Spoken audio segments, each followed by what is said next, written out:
Good evening, good afternoon, good morning for those of you here at Imperial College and those of you online. Thank you very much for attending this evening.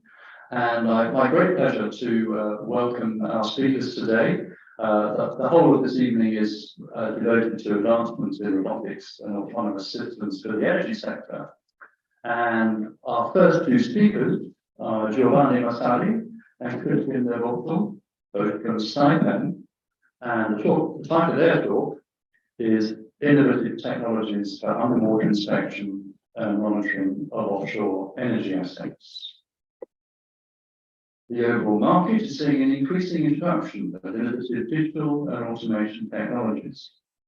Solutions that were considered at a research level only a few years ago have now reached a maturity level sufficient for industry deployment, thereby enabling deep transformations in many industries. This talk aims to provide an overview on the evolution of technologies for the inspection and monitoring of underwater assets and the wider energy market. We will look at how technology development is being planned to enable subsea digitization, addressing two main and critical aspects: the evolution of subsurface robotics to enable new paradigms for periodic inspection, and the transition of conventional monitoring systems into the new underwater Internet of Things. Now, before we start talking, I just want to hand across to Christina, who's going to talk to you about the two technical sections that are also sponsoring this event. Christina. Thank you, Tim, and welcome again, everyone, to this event. I'm the chair of the SPE Unmanned System Technical Section, so in collaboration with another technical section of SPE, we organized this event focusing on robotics and autonomous systems. The Unmanned System Technical Section is a community of professional and students that belong to the project, facilities and construction community of the SPE. And we just share the interest and passion and our work as well in this field. So any of you who's interested in being part of this group, please go on the SPE website. If you're an SPE member, you can just select the technical section. If you're not an SPE member, we invite you and welcome you to be part of our group. I pass now to Luca Motti, representing the Data Science Engineering Analytics. Hello everyone, my name is Luca. I'm part of SPE Italian section and SPE Data Science and Engineering Analytics Technical section.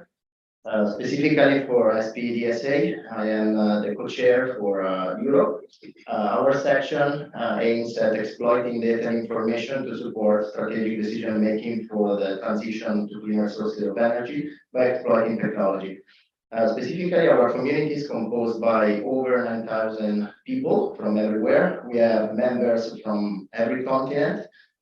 It's a very diverse group, and our team is quite broad, and we cover the different continents with a specific share in order to be able to exploit synergy within the same regions. So countries with the same region are collaborating together to deliver something bigger. The way we operate is organizing webinars, conferences, exhibitions, and also to release quarterly publications in order to give voice to everyone who wants to share their experience about data, new approaches to exploit technologies in order to support the transition to cleaner sources of energies. If you want to be contacted by SPE London, SPE Italian section, SPE Unmanned Systems, and SPE DSA, please feel free to reach us out. You can find a link below the video on YouTube, and that can be used for asking questions to our speakers, but also to ask to be contacted by us to share your insights and maybe become a member or collaborate with us. Thank you.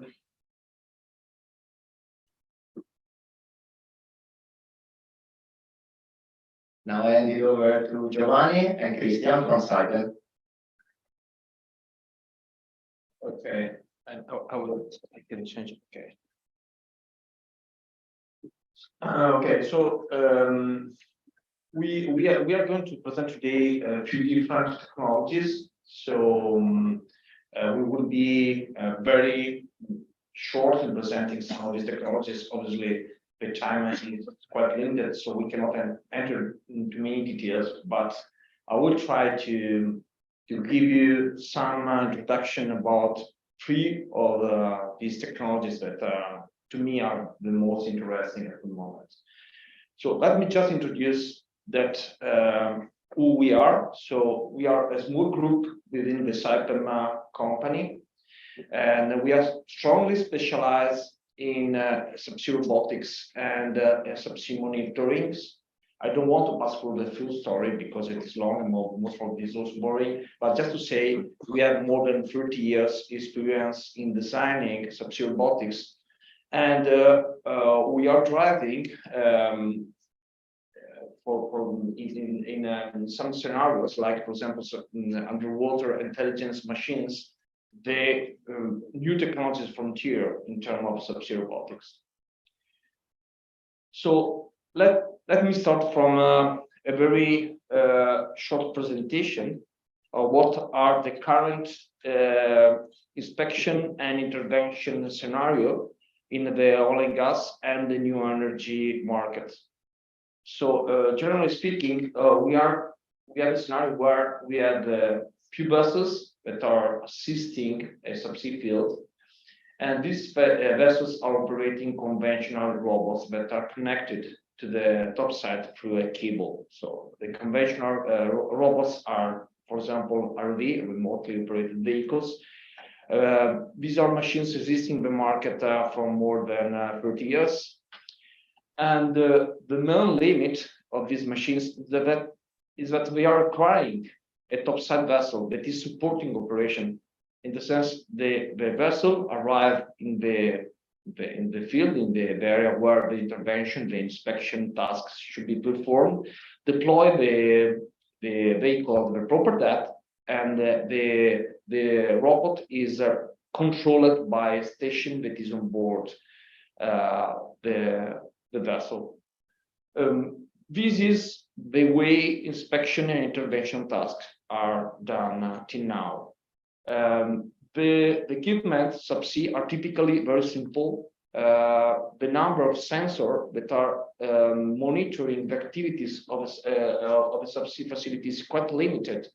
It's quite limited because conventionally, subsea equipment are designed to be very robust and not requiring complex monitoring during operations, but most importantly, because of the cost. So cost of the subsea monitoring is something that is driving for very simple and limited monitoring. So typically, the type of information we can retrieve from the field is quite limited. So the type of data and the number of data we can retrieve from a subsea field is quite limited. And when we are thinking about what normally is called life of field, so the monitoring of the life of a subsea equipment, the kind of information and the number of information you can rely on is quite limited. So what could be the vision, what is our vision, and what is most probably the direction the full energy markets is following? Okay, this slide is just presenting a conventional oil and gas scenario. You can think about the same or the parallel scenario with offshore wind or any other facility. So what is the vision? The vision is to have a deep subsea colonization where the equipment are becoming years by years more intelligent because of the introduction of new equipment like subsea processing, subsea separator, subsea water treatment, that are moving equipment that are typically topside subsea. And you are moving subsea more complex rotating machines, more complex separators and other that are equipment that the process equipment that are typically placed on board vessels, like on board at PSO or platforms. And moving this equipment subsea, this is calling for additional monitoring, additional complexity. So the kind of assets that are part of the subsea field is typically becoming day by day, years by years, more complex and requiring more sophisticated monitoring. And so the field itself is changing, but the field itself is moving from very simple oil and gas field where the number of manifold and Christmas tree is quite limited to more complex field where the numbers of the equipment on the seabed is quite higher and the complexity of this equipment is higher. In parallel, to reduce the cost, there is a continuous trend in reducing and limiting the number of equipment that are topside, like FPSO or platform. And the field are moving quite far from the coast. So it is becoming day by day more complex to economically sustain field where there is important presence of person offshore. So all these factors, so more complexity, long tieback, longer distance from the coast, harsh environment, like for example, the exploitation of fields that are close to the Arctic Sea, are calling for moving equipment and moving inspection and intervention and monitoring technology subsea. Our vision is that the equipment will become more intelligent. So the risers, spools, Christmas tree, manifold, all the equipment are typically part of the subsea field will integrate more intelligent sensors, more monitoring technologies, and this is the first step. And so the first step will be to include more equipment and more intelligence embedded with in the asset. And the other will be not the continuous monitoring, but the periodic inspection.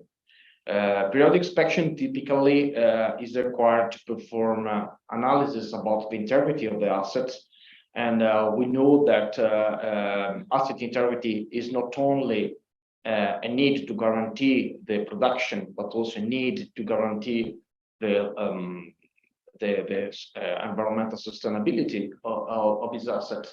That means to avoid any oil spill, for example, or to reduce any risk about environmental contamination.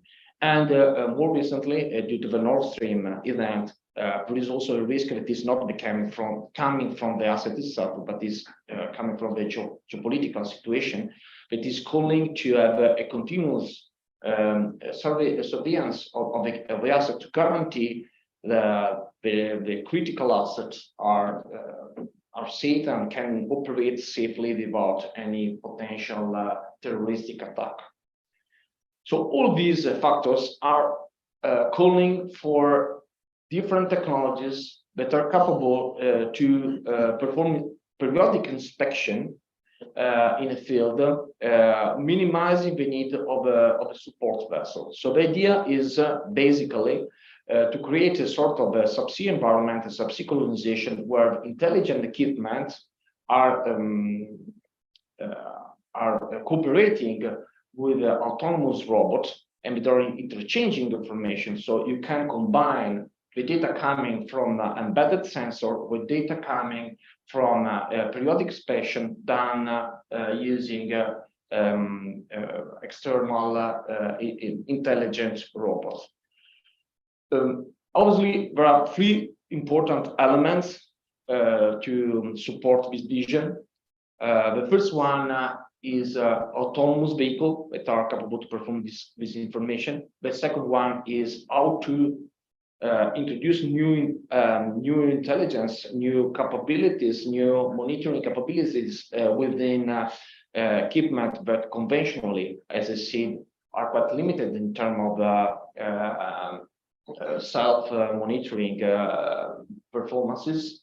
And the third one is how to guarantee that the robots are capable to interchange data with the asset. So to guarantee the possibility for a robot to interrogate an asset, to retrieve information, or to have the possibility to have the different assets that are interchanging, different equipment that are interchanging information. So how to guarantee the possibility to move subsea, what topside is called Internet of Things, IoT. Okay, so in our vision, as I said, in this subsynchronization environment, three technologies, and these are the three technologies we will present today, are the three most important pillars to guarantee new vision and new in the monitoring, inspection, and the maintenance of the subsea gimbal. So during this presentation, we will touch these three technologies, starting from subsea drones, and after we will move to subsea Wi-Fi and IoT, and as last point, we will touch a particular example of smart assets. Speaking about rising monitoring, that's a particular example. It is not most probably the most complex one, but is very real and something that we can discuss and present some technologies and to present how these technologies could evolve and enable new operating scenario. So the first section today, I will leave to Cristian to present this section, is dedicated to underwater drones. Please, Cristian. Thank you, Giovanni, for the introduction. So I think that Giovanni already explained very well how we arrived to think about a new set of subsea drones for moving ahead on the evolution of the energy sector that is moving towards these new challenges that we have to afford. So one of the main program that Saipem started in 2016 was the development of new set of subsea drones, a new generation of drones that are characterized for remaining resident subsea for a long period without maintenance, and for reducing the exposure of the personnel offshore while performing inspection of subsea assets. These are in fact the main points related to this new technology. Reducing the risk on having inspection offshore, so reducing the number of personnel working while we are performing subsea intervention or subsea inspection. Reducing the carbon footprint on reducing the use of vessel while we are performing this inspection. Then having more accurate and frequent data collection for enable the digital transformation of subsea asset. That means giving more information to the companies about the status of the field for giving a future perspective of how the field would continue to work for how long, and reducing the OPEX, so the cost-effective vessel-free intervention and the risking of the operation. So these new set of subsea drones are in fact characterized by the main characteristic of those vehicles is in fact the fact that they can remain underwater, resident subsea for 6 to 12 months without. This is the main concept where Saipem started in 2016, where the Hydron family then was concepted. So this is the first concept of the Hydron. That is a vehicle that has a number of set of instrumentation embedded on it, plus interchangeable skid for adding more sensor. The main characteristic, as I said, is the fact that it can remain underwater through a subsea base. So in this part, I mean, you can see that the vehicle, as soon as is mobilized in a field and is connected through an power and communication link to the existing infrastructure for giving the communication to the top side or to shore, then the vehicle can be operated from remote and can be operated via tether for example, for helping some small intervention close by the structure, or even in AUV for more long radius operation. This is I mean, are some of the way we can use the hydron. Here are other examples of how we should control the hydron from the remote control room. As I said, as soon as the vehicle is mobilized via the subsea base connected to the infrastructure, then the operator doesn't need to stay in a vessel close by the vehicle, but he can operate and control from remote.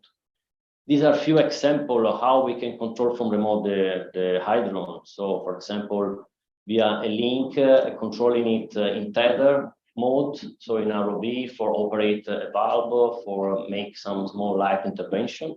Then you can go back we decide, for example, to move to another kind of operation. So the vehicle can go back to the subsea garage, it can recharge its batteries, and then can fly in an autonomous mode according to the mission that has been pre-programmed by the operator.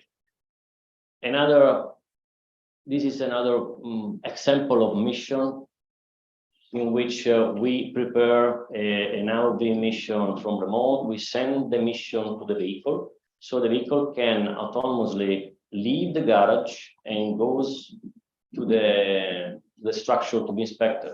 In this case, for example, a pipeline. As soon as he gets an anomaly, he can even recognize an anomaly. Then, as soon as the mission is finished, he can come back to the base, recharge his battery, and upload the data that he acquired while he was performing the inspection.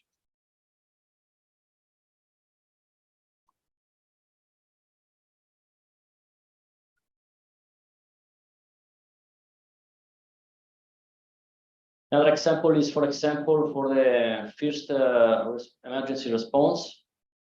In a case in which we have some failure on a field in which an hydron is deployed as a resident, from the control room we can rapidly go there and see. I mean, just having a first visual inspection of what is going on. Then we can control probably closing a valve or just quick reaction on what is happening for reducing the problem or solve the problem, for then leave for the vessel to come for the world class.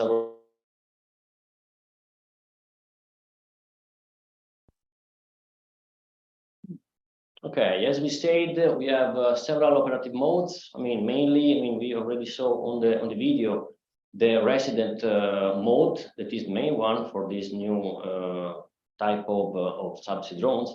But we can even launch them for temporary application from a vessel, from a platform, from a FPSO. Here, for example, there is an example in which we can deploy the vehicle through a flying garage. The flying garage is a suspended garage that doesn't need to have a platform on for being deployed on the seabed. So we can deploy the garage, keep it suspended while the vehicle autonomously leave the garage and start for the mission.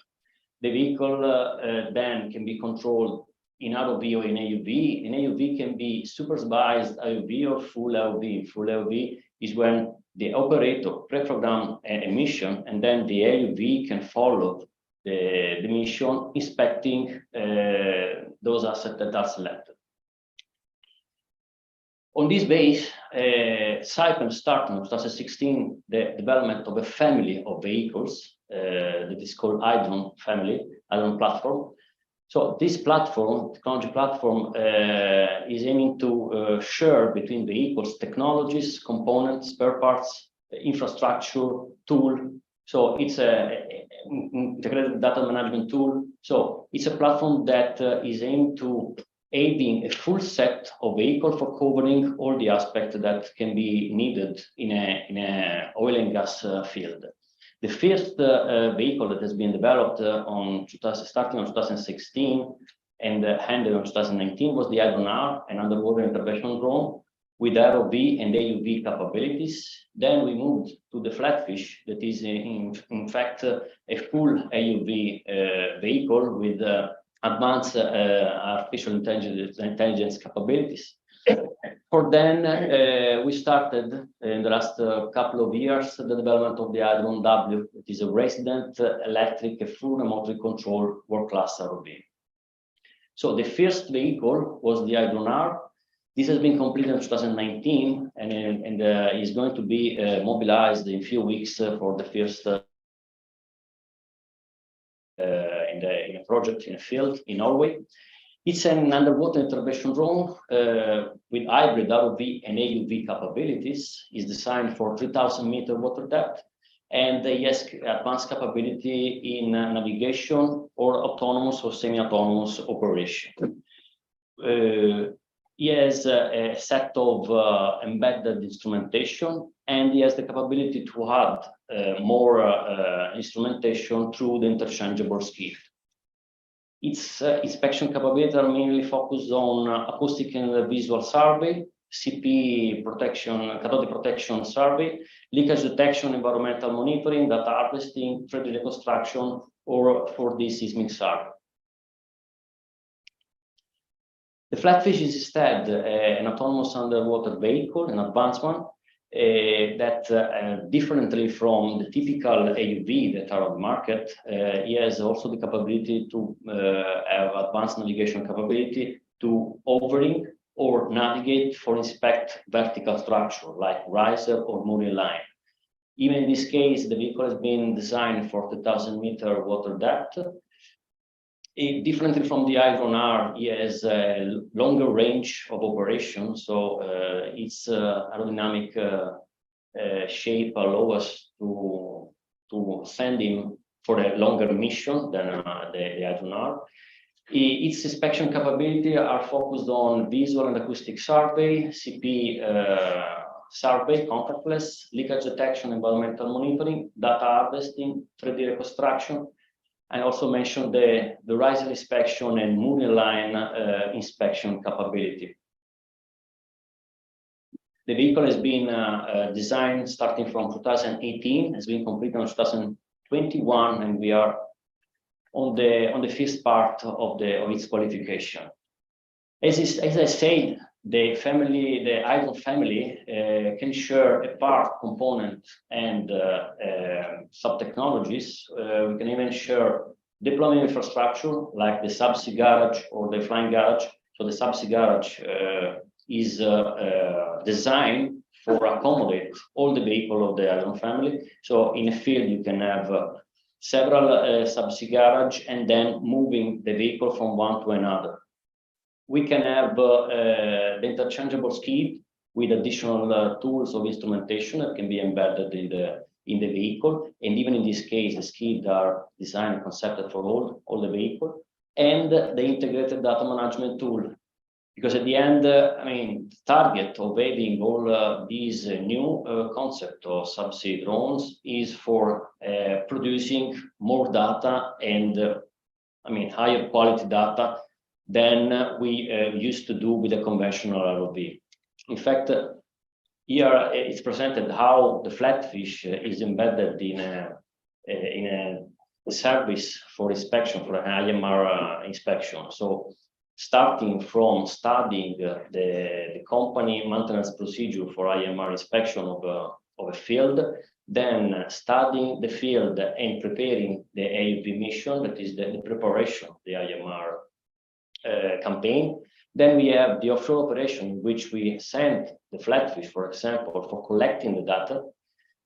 We also can have an live pre-processing and accuracy analysis of the data. As soon as we return on board, we can download the data, put it on the data management system, and create the anomalies report.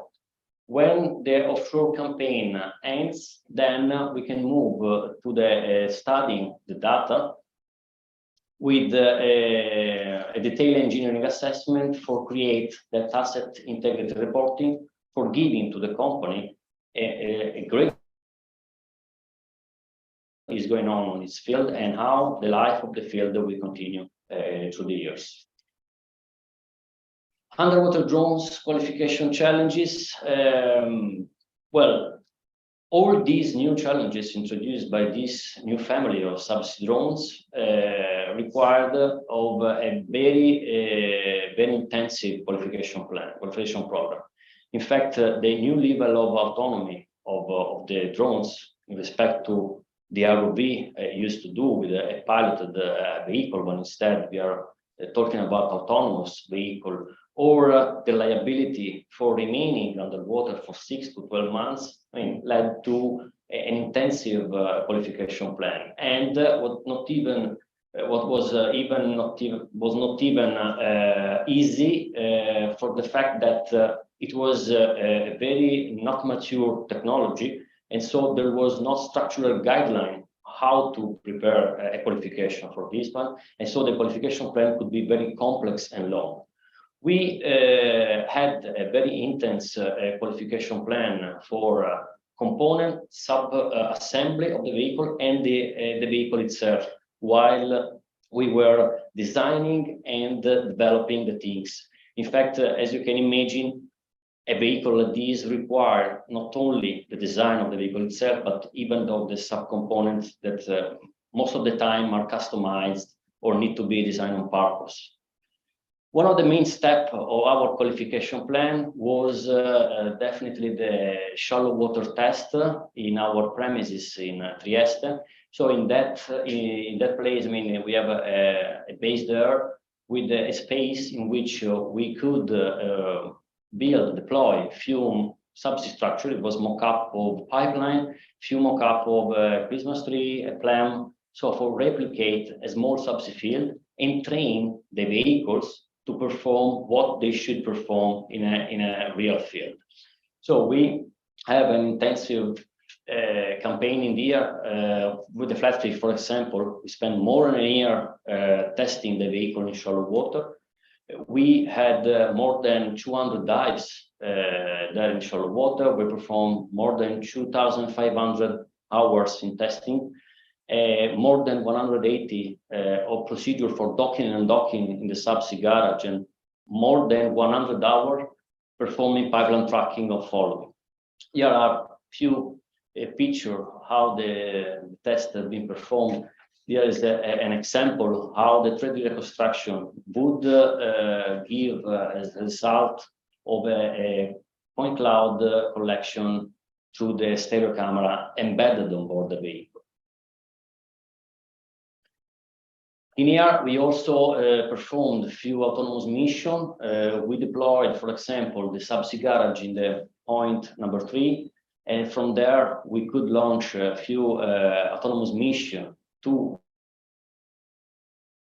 called playground for simulating a complex autonomous inspection.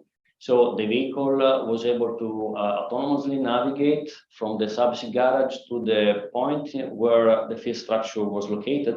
Then in there, the vehicle started to perform the visual inspection of the structure. Then it moved to the pipeline and moved to the other structure and complete the full inspection of the structure. We repeated this several times, and all this was in preparation of the final test that we had during the last few months in offshore campaign. So we wanted to demonstrate that the vehicle was ready for interface to a real field. So this was how we prepared ourselves in the vehicle for going in a real field for the final test. Here are a few images of the test that we also performed with data harvesting capabilities of collection of the data from subsea nodes, or how we collected laser scan data.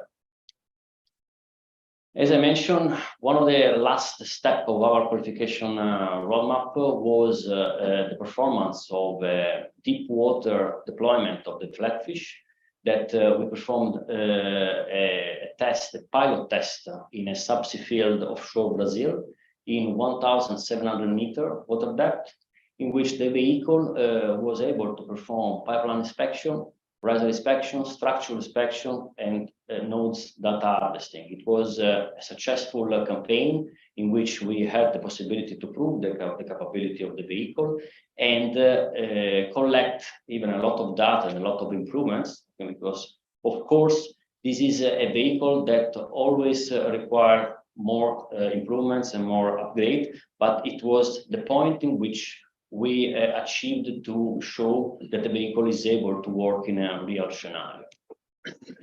There are still a lot of open challenges, as I said, so it's a long process.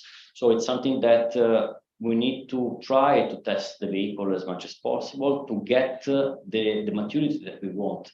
So we need to, the deep water tests are critical aspect, and we need to try to have as much as test as possible to arrive to the same maturity that we are having with a conventional ROV system at the moment. Giovanni. Yes. So, okay, can you hear me? Yes, no? Hello? Okay, sorry. I touched the wrong button. Okay.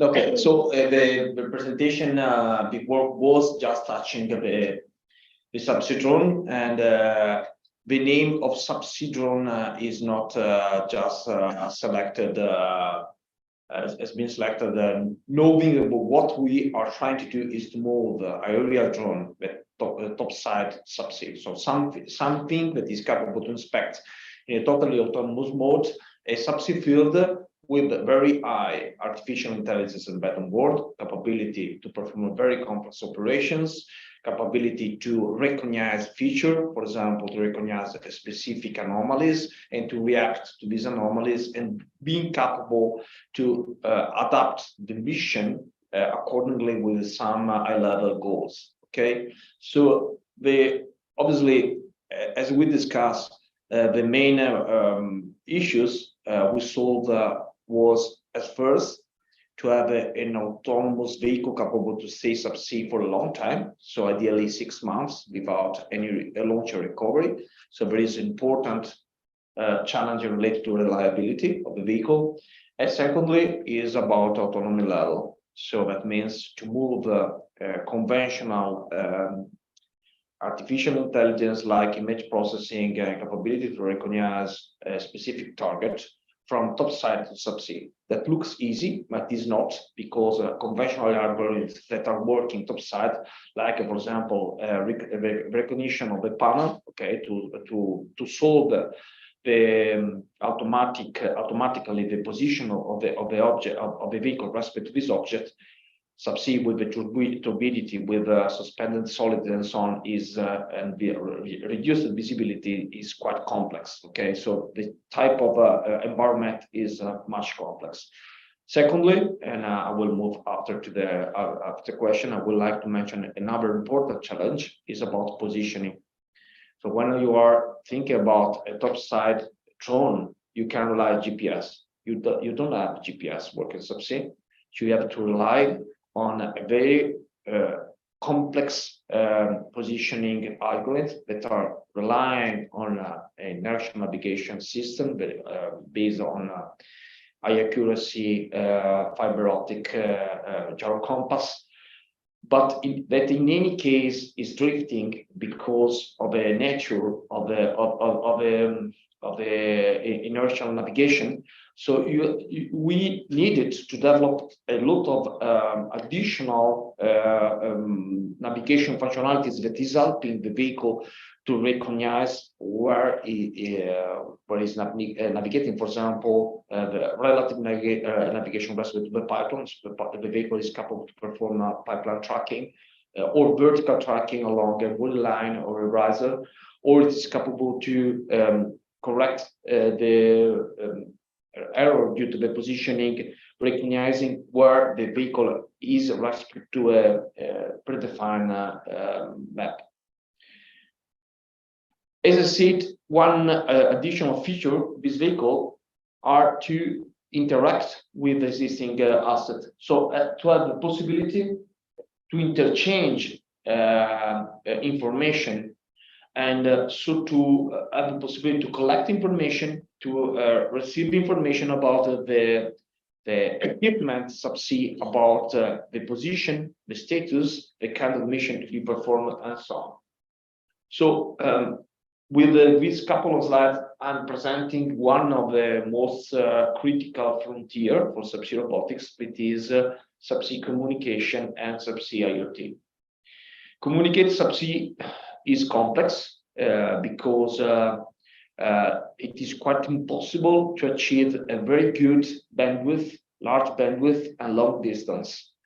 This is because optical communication based on flashes is offering very good bandwidth, but with very reduced ranges due to the fact in water the light can most probably very clear water, you can have a communication, optical communication with 20, 30 meters, no more than that. Electromagnetic communication is not working, so conventional Wi-Fi subsea is working few centimeter, 1 meter, couple of meters maybe, if you are very powerful. The only way to communicate is acoustic. It's like mamas are doing. So if you want to transmit data at a long distance, you have to rely on the acoustic. So the problem about acoustic is that the number of data you can transmit is quite limited because the bandwidth you can realize with the acoustic link is quite limited, and it is not properly an Ethernet connection. Sometimes it's just few data you can transmit.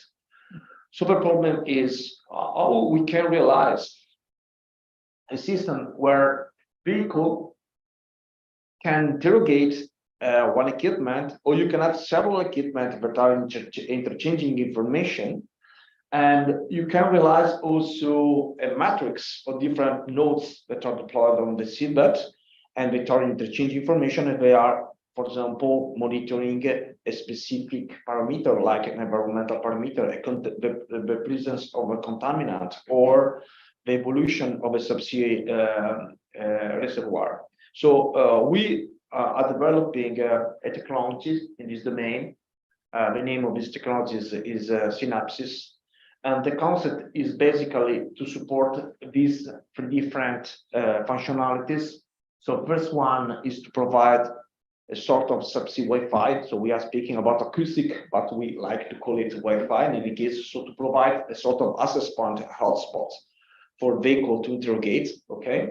Second one is to provide on the equipment the capability to be smart. So how we can convert a pipeline or an anchor or a chain into a smart equipment. The concept basically is to have a simple node that is monitoring few parameters. It is locally processing these parameters, so it's provided what is called edge computing capabilities. It is comparing or it is analyzing this data, and it is identifying possible anomalies, and it is transmitting just an alarm in the case an anomaly is found. So we are reducing the number of data to be transmitted because we are capable locally to acquire some sensor and to identify possible deviation with respect to the nominal operating condition of this asset. And the third one is distributed monitoring. So how we can realize distributed monitoring of very large equipment. So obviously this technology is applicable to the oil and gas scenario, but is applicable in any offshore energy scenario that is like offshore wind, floating wind. We know a Saipem is an important challenge we are taking, and for sure the part related to the mooring, to the export cables, to the response of the soil to the solicitation, and it's something that could be important to monitor. And the noise introduced in the environment. Obviously, these kind of technologies can be applied to any possible scenario, both drones and Synapsis subsea mining, and offshore fish farming, and so on.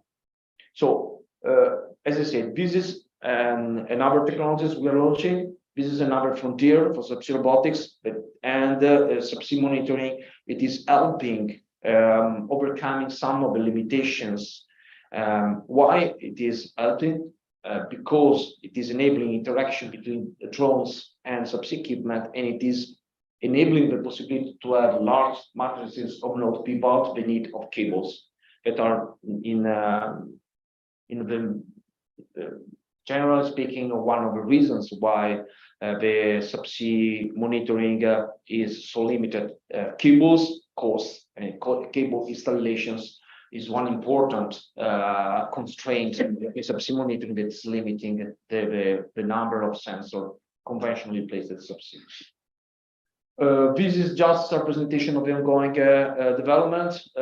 Just very quickly, on the top, this equipment will be provided by a sort of a brain module, that is the one you see on the screen. It is capable to communicate using through water. It is the one that is providing subsea networking capabilities. It is the one that is performing local processing.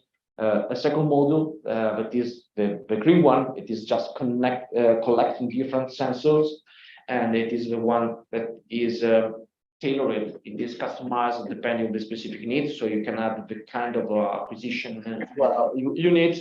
And the power module, that is the one that is the batteries, cables, or hybrid situation with batteries and cables. We were one providing the nodes node with the proper power autonomy. This is just you see on the screen 3D rendering about the potential realization, for example, of a lander, just a single element that is placed on the seabed with a brain module and an expansion module that is acquiring locally some sensor and few batteries and deployed on the seabed to acquire for a long time emission. And this node can be interrogated, as I said, using a full water communication link acoustically. Okay, I move quickly to the third topics. Third topics is here again how to convert a conventional equipment, subsea equipment, into a smart equipment. And I will present shortly our experience dedicated to risers. So risers are basically vertical pipelines that are connecting typically a reservoir, an oil and gas reservoir, to a topside facility that is collecting the fluids or the gas. These are critical elements because they are dynamically are continually stressed by the fact the topside facility typically is a vessel, and this vessel is moved by the environmental conditions, and so the riser itself is a vertical pipeline continuously solicited by the sea state. So it is quite common to think about monitoring the most critical part of a riser, like for example the top part where there is the main part of the cases the critical part for the accumulated stress due to the long-term use of this structure. And we are thinking, we are presenting here, risers are typically designed to work for 20, 30 years. So we are speaking about technologies. We are discussing about elements that are even if in a short time not strongly stressed, in long term, in a longer window, the accumulated life could be very important. So again, the problem here for us was to create some monitoring station to be placed and to monitor locally the motion of the possible vibration and the possible inclination of the upper part of the riser, and the possibility to monitor the strain to our very end so to be capable to compute the tension and the bending moment at the top of the riser, and we qualified 3 gauges and inclination to be capable to stay subsea for a very long-term scenario. This technology is fully qualified. You see some pictures on the screen about the different technologies, and we are going to move everything in offshore Brazil for the first project. It's important to say that there is a continuous effort in evolving monitoring technologies. This slide just say, okay, we can use conventional resistors and string gauges, but we can also rely on advanced fiber optics. This is the case, for example, where we are using BRAX FBG monitoring to monitor and to acquire stress and so on. And this is creating a lot of beneficial effect, like, for example, the robustness of the system, or the capability to be less, more performing in terms of measurement. This is technologies we are developing, and we will be capable to deploy subsea shortly. I close my intervention just mentioning about okay, about one I would like to mention about a little bit about digital and digital twin. The example I presented about the riser is a very typical example where you can just monitor the top part of the riser, but you know that there are some other position, like, for example, the sag band and the up band, where the stress could be important, but it is quite complex to place there a monitoring unit, because it is quite complex to have a cable that is connecting this unit to top side. So a possible solution is the one I was mentioning before. So to have a unit that is just there, battery powered, and communicating through an acoustic link top side. This is a solution. Another solution is for sure to rely on modern technologies like data analysis and advanced data processing. So the idea is basically to overcome the limit that a riser can be just monitoring in a few points, and if you have a long structure, you want to monitor, you want to understand what is the behavior along the full length of the riser, while you can just add a very limited number of information. And the concept is basically to realize a digital twin.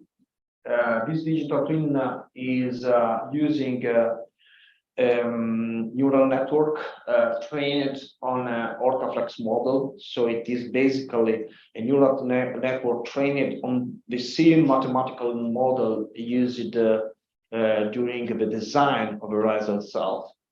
And it is accepting as input a limited number of information, basically the motion of the vessel.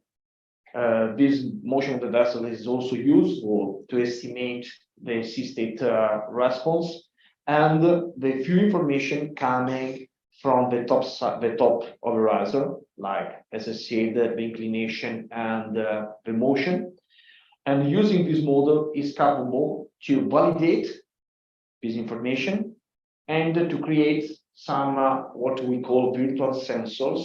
So are points of interest where there is not a real sensor placed, but you can predict in real time, or you can calculate in real time what is the expected inclination and unload on these points. These are the red dots you see on the right part of this figure. And so you can have online monitoring of points that are not directly measured by real sensors. And secondly, you can extract in a long-term scenario what could be the remaining life for this offset. So you can rely on the existing on this information, and so to predict what will be the possible stress of the riser along the time, and to predict if there is any overstress or any critical conditions that is asking for a remedial action. So very simply, these are the main benefits. As I said, risers are structure that cannot be easily instrumented. So to rely on a digital twin allows to reduce the number of monitoring points or to extract more information, or more in general to have the capability to be more fault tolerant. So if one sensor after a short time stops working properly, you can have a mathematical model that is overcoming the limit, and it is giving information where no more real sensors are in place. And more importantly, about the historical analysis, this is important to mention also because it is quite conventional in some offshore energy domain that some monitoring elements like strain gauges or other, after few years working, are at an important drift and are deteriorating their performances. So to have the capability to collect information about the first years of operation, and to use these first years to predict what will be the utilization of these assets along the history, extracting and extrapolating the expected behavior along the time is critical, knowing that the full length, the full duration of the life for the asset will be quite longer than the monitoring system itself. This is the last step. This is the last slide on my side. This is a question we are asking to ourselves about monitoring. We know that we are providing now Horizon monitoring system, and we are providing just the system, but we are ready to jump into more sophisticated services, like to provide maintenance of the system, interpretation of data, and so to give the possibility to potential owners of the offshore energies assets to just ask for information and without struggling on the monitoring system and so on. So we know that the overall market, offshore market, is asking for data and not for sensor and not for hardware, but just for real information to be used to drive a decision and to drive operations. Thank you. Thank you very much, Giovanni and Cristian, for that superb presentation. I'm just going to throw the open to questions. Here's who would like to ask a question in this audience here? Can I just pass this to anybody who'd like to raise their hand? Well, whilst you're thinking, I'll just ask a couple of questions myself. I saw in the video you were talking about, you saw the drone redock into its home, as it were, like there. Mm-hmm. How does it then recharge? Is that by induction or something? What's the method for recharging? Yeah, good question. So obviously the target was to have a garage where the vehicle can dock, and can upload or download the new mission to be executed and download the acquired data. So first you need a data link, and secondly, as you said, you need to recharge batteries. So this is done through an inductive connector. It is more or less the same inductive connector you are using for recharging your mobile. Okay, obviously the size is a little bit different, and this mode is Subsea. So this is quite a new technologies. Few vendors in the market are capable to provide this kind of technologies, and for sure it is increasing a lot the reliability of our solutions, because real pin-to-pin connection with real physical matching between electrical elements will be much more delicate, and using of inductive connectors is for sure a must for solution should remain subsea for a very long time. Yeah, but even so, I mean, you're in an environment where you're going to get marine growth and all sorts of complications over the period of time. How do you ensure that that induction connection remains sufficient for both transfer of current and also transfer of information?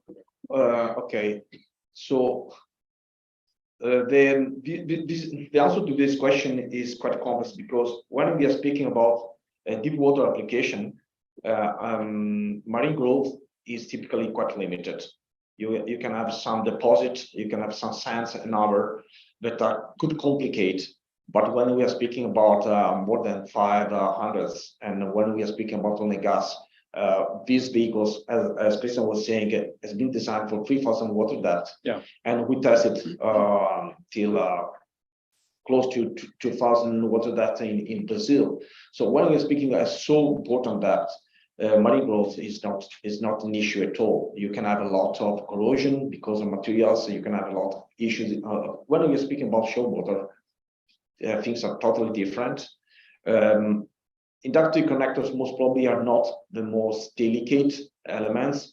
Optical elements like cameras, lights are more delicate, because as soon as you have some film or you have some your cameras is blind, you cannot operate. We are strongly relying on cameras to detect simple pipeline, to perform pipeline tracking and so on.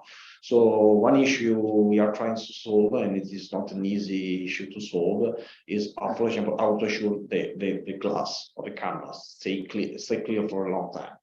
For the time being, the only way is to apply protective film, like protected. We have similar different materials, but periodical maintenance topside every 6 months for cleaning still remain important. We know that we have in front of us important deployment of Hydronar in Norway for 10 years, and this will be a very good way to obtain feedback and to continue continuously performing improvement on our vehicles. So we know that we will remain subsea. The mesh will be the robustness and the capability to remain. So we know that we are learning. We need to learn a lot. Yeah. It is an open challenge. The other thing is that you're still going to get power to the garage. Now, if you design the garage at the same time you're designing the subsea development, that's all well and good, because then there will be a power cable there. But you're also talking about retrofitting smart to existing equipment. So how do you get over the power problem then? Who wanted to talk? You carry on, answer my question. Okay. Obviously, when we are speaking about brownfield, so existing field, especially in the oil and gas market, then to have a spare port where you can connect and you receive the power and communication is something that sometimes is very complex to obtain. So when we are discussing about retrofitting of the tool at once on existing field, we have to think about different solutions. For example, deploying cables from the top side, if you have top side facilities on additional cables, or temporary buoy that are top side buoys that are providing a radio link or a mobile link and provide local power and so on. Also, when we are speaking about greenfield, so new field, it is quite easier because you can decide to have the proper interface in time, and the oil and gas operators are quickly moving into this direction. So after initial time, they are integrating the interface into the field, and we are starting having several fields that are drone friendly. So they are designed to have the possibility to integrate from the initial phase on a later stage a subsea robotic, a resident subsea robotic station. Thank you. Your question, sir. Until it goes green. First of all, thanks for the presentation. A very interesting point regarding the final dedication of the ROV. So over the 6-month period and over years, the features of the field might change. Does the ROV take this into consideration, so that the AI or the neural network progressively learn from the field? Yeah. Okay. Yes, good question. So this is a development ongoing. We are realizing what we call digital field map. So basically is a digital representation of the field where a vehicle is navigating and is collecting information. Every time it discovers something new, it stores this information so to have a day by day more sophisticated, more precise representation of the field. So we are providing the vehicle with the capability to be launched in a totally darkness, so in a condition where ideally it doesn't know about the field, and every time is completing the mission is updating this digital representation with some element that is helping in being more and more familiar with the field and to move without. This is obviously asking for subsea specific technologies. This is what we are developing, and it is also asking for initial learning curve where the vehicle is learning about the field where it is operating. Also, if you already have a good digital representation of the field, you can start for a very good basis and just, as you say, to map the difference along the year and the fact the digital representation you can have very beginning could be not very realistic one.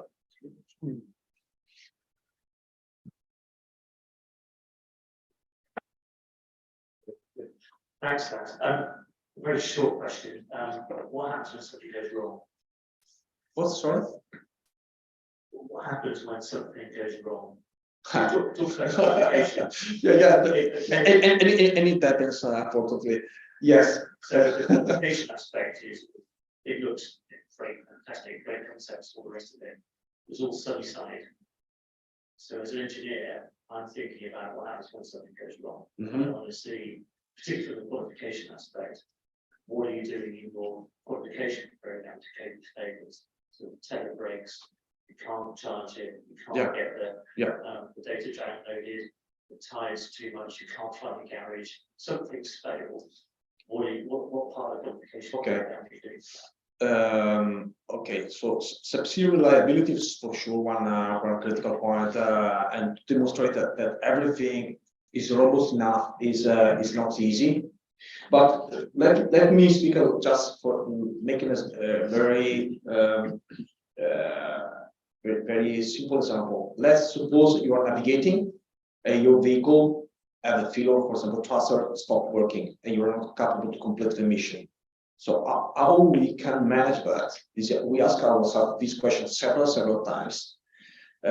So we are providing the vehicle with the capability to perform some sort of self-diagnostics to understand how to readapt the mission so to be capable to come back. And more importantly, we are asking to ourselves what is the safe way to die. Okay, so what is the because honestly, we cannot create any risk to the subsea environment where we are investigating. So we cannot be a risk for, we cannot, for example, totally lose control and to crash on or to have some collision with an existing asset. So to do that, we create a lot of simulations to verify our software, and we are creating a lot of different scenarios that are not realistic, but that could be, and we are creating sort of emergency modes. So every time the vehicle recognizes it is not capable to safely perform a mission, they can solve itself into an emergency condition. Basically, we have two different emergency conditions. The first one is the vehicle is flooding some vessels it has on board, so it become from neutral become heavy, and so just is negative and arrive to the seabed, waiting for someone to recover it, or it can be can release some weight and be positive and arrive to the surface and be recovered by a vessel. So this is what our clients are asking. So to be in any case sure that we cannot represent an additional risk for the asset we are expecting. Obviously, robustness and reliability still remain an important point. Okay, I've got some questions from the online audience. Thank you very much. I'm going to combine a couple because they have a similar theme. This one says, what steps can be taken to ensure the reliability of the SMS FPG data in harsh subsea environments where the sensors may be subjected to extreme temperatures and pressures? And I'll add to that, and also fauna getting in the way of your transmission. So, shall I repeat that question? Yes, please. What steps can be taken to ensure the reliability of the data in harsh subsea environments where the sensors may be subjected to extreme temperatures or pressures, or indeed fauna, life? So if you are discussing about, for example, data transmission, this is one important point. So how we can implement cybersecurity, for example, on our technologies. We are continuously dealing with potential application of our technologies within the defense market. Defense market is very sensitive to data integrity for obvious reasons, and obviously the way we are managing that, for example, when we are speaking about transmission through cables, this is easy. So when the vehicles is connected to the garage, it is just uploading the data outside. We are just speaking about communication of the data through optical line, fiber optic, typically a monomodal fiber optic, and it is quite robust in terms of data transmission. While we are speaking about data transmission through water, we are discussing a totally different domain where it is quite easier to intercept the data and to disturb the transmission. And there are a lot of technologies that are coming from the military defense market that are helping creating very robust communication channels where the risk of potential corruption of the data is quite limited. Fascinating. Okay, here's a question which could be taken as a light question, but actually could be quite a deep question. Okay. What do you mean by autonomous vessels? I guess the answer is, just how autonomous are they? Okay. Okay, autonomous vessel is a wide term. We know, and we are dealing a vessel in terms of topside vessel or vehicle, subsea vehicle. The question was earlier. It's up to you to answer the questions you want, because it doesn't say. Okay, I will try to answer very quickly. The technologies are typically defining different autonomy level. Autonomy level moves from telecontrol, so just an operator that is taking control from a remote vehicle, till a totally autonomous vehicle that is capable to perform code-driven task. So it is, you're just not programming, you're just defined to the vehicle. You have to come back with this data. When we are speaking about these autonomous drone, we are speaking at the moment of vehicle that can be remotely controlled if you are linked, or can perform a very complex mission with a level of autonomy that is the one you want. So you can define to have a step-by-step procedures or very longer missions. And obviously there is a cultural problem behind. So even if technology is alone to a very complex and autonomous mission, not all the operators are happy to see something totally autonomous that is running around. Okay, so normally there is a balance between a conventional approach where you still need to have control, and you want to where this autonomous vehicle is, and you want to supervise an operation, and something that is going in a totally autonomous mode you cannot stop. So conventionally, technologies operations are conflicting, and in every application you have to find a balance. So something that is autonomous but still controllable and still supervised during execution. Okay, there's a couple more questions here. One's quite a complicated one. I'll read it and see if we can make it. And please, online, if you can ask questions that are not 3 lines long, it would help me because it's quite hard to interpret. But I'll read it anyway. Do you think that sharing use cases and data among drones provider for monitoring remote controlled autonomous vehicles would be a good way to improve the overall safety of the subsea infrastructures? This is good questions. So we know that artificial intelligence is a key component. So we know that to train artificial intelligence, you need data. Okay, artificial intelligence without data is nothing. Okay, so what's the problem? While to train a Google car is easy because you have a lot of streets, you don't have a lot of pipelines to inspect, a lot of moving lines to inspect, and the number of information you can retrieve is quite limited. So one possible way is to have synthetic data, simulated data, using simulation and others. The others is to ask operators and owners to share data. So obviously you need a balance between simulation and you need about real data. My quick answer is yes, it would be very beneficial because at the moment, the number of information we can rely on to train artificial intelligence is quite limited. Okay. And since before I ask this last question online, does anybody else have a question in the audience here? Okay, I've got a question which I think comes out of James Bond, but let's see anyway. Okay. Do you forecast for the near future the need for hybrid drones able to work subsea and over the sea? In other words, this thing comes along and then dives into the. No, yes, I saw some cartoon that are doing that in the past. And seriously, we believe that at the very end you need to have something that is strongly customized on a specific application. So this is the reason why we are designing 3 different vehicles and not just one, because it is impossible to have something that is doing everything. Yeah. So ideally, yes, but in the real, if you want to perform, you need to be focused on a narrow section, you need to be concentrated on a specific field. We are not working on that. So if that class, it is more than welcome. Okay, well, I mean, I think we're probably about there. I think it was a really fabulous conversation. Thank you very much indeed for presenting to us and for our online audience. And thanks for those questions. They're very stimulating. And so I guess we should draw this part of the meeting to a close.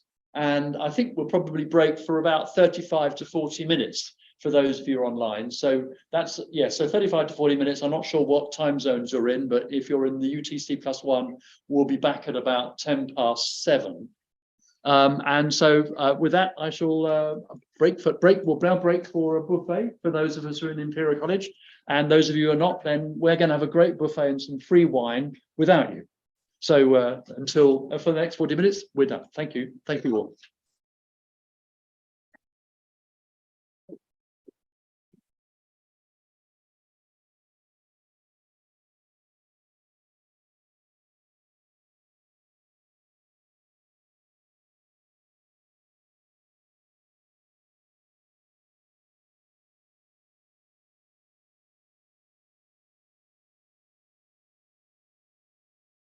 Welcome back.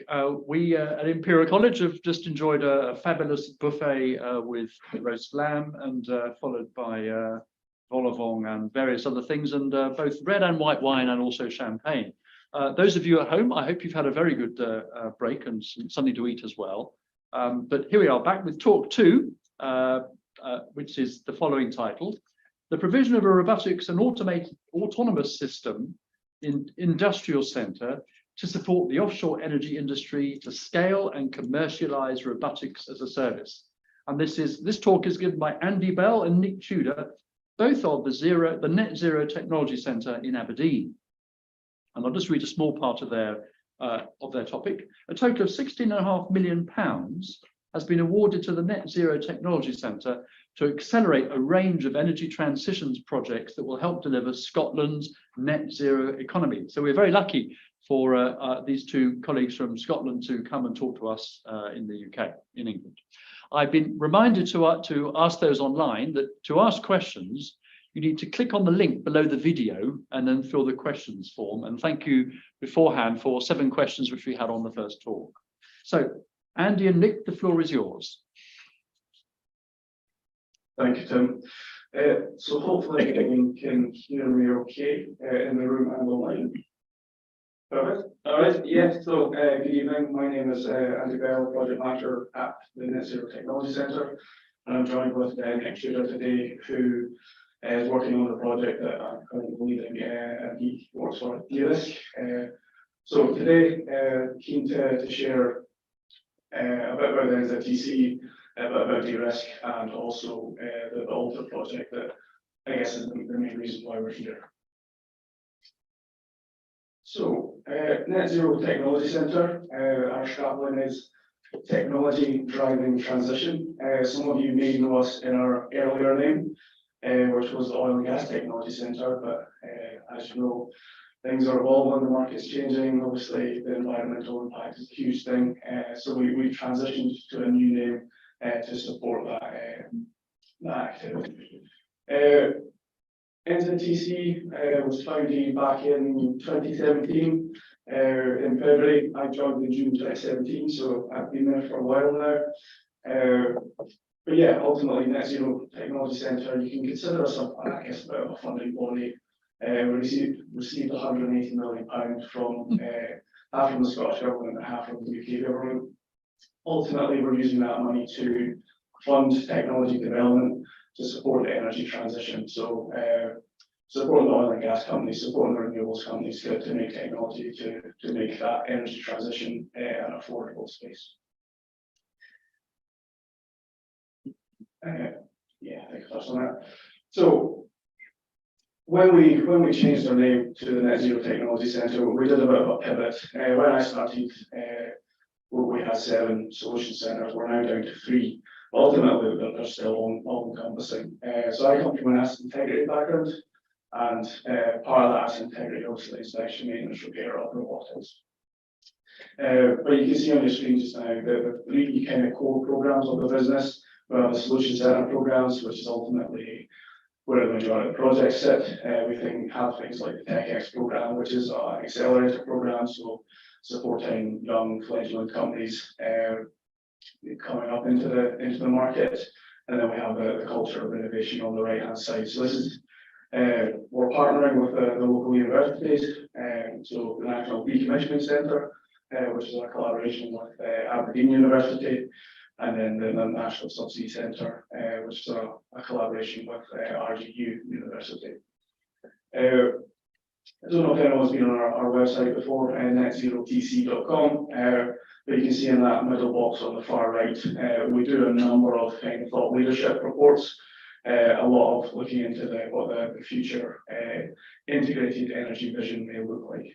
So that's looking at traditional oil and gas, looking at renewables, but also things like carbon capture and storage, hydrogen, e-methanol, ammonia, you name it, we're looking at it. So moving on. So I'm probably slightly biased because this is I guess the centre that I sit in. So the Solution Centre programme, you can see we've got an emissions reduction programme, an energy system integration programme, and we've got an offshore energy 4.0 programme. So you can see we cover quite a lot, and it's quite a diverse company. Emission reduction, very much looking at like brownfield technologies, looking at how we can reduce venting and flaring, because obviously that has an emission impact. Looking at late life and decommissioning, repurposing, reusing, etc. Energy system integration is probably the more of the greenfield type technologies. So looking at renewables, looking at hydrogen, looking at carbon capture, etc. Now, the most important one, obviously, is offshore energy 4.0, because that's why I sit in. And I'm currently the robotics and autonomous systems team lead. Ultimately, that's the kind of digital team, faster way to say the digital team. So, moving on. Yeah, as part of the funding we received, £180 million. We had a 10-year lifespan. We're about 6 years through that, so we have approximately 3.5 years left. We do hope to become self-sustaining going forward.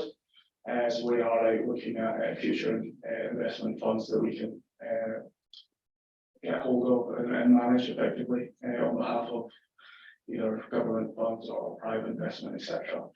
Not going to go through the numbers. You can see it on your screen. You can visit our website. But yeah, just I guess we do have a strong delivery. We do have a number of projects. We are looking at commercializing technologies, etc. Which the reason why we were set up in the first place is because there was very much a gap in the market. All right. So the main reason I'm here today is to talk about a project called Alter. So more acronyms. We love an acronym in the offshore energy industry. So the Energy Transition Fund, or ETF for short, was a £52 million fund released by the Scottish Government relatively recently, a couple of years ago. And that was very much to support the green recovery. So at the time there was a coronavirus impact and also the oil and gas price crash.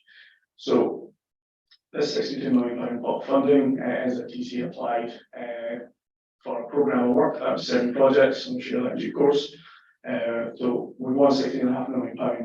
We didn't expect to win all the projects. So yeah, we've ended up with 7 in the end.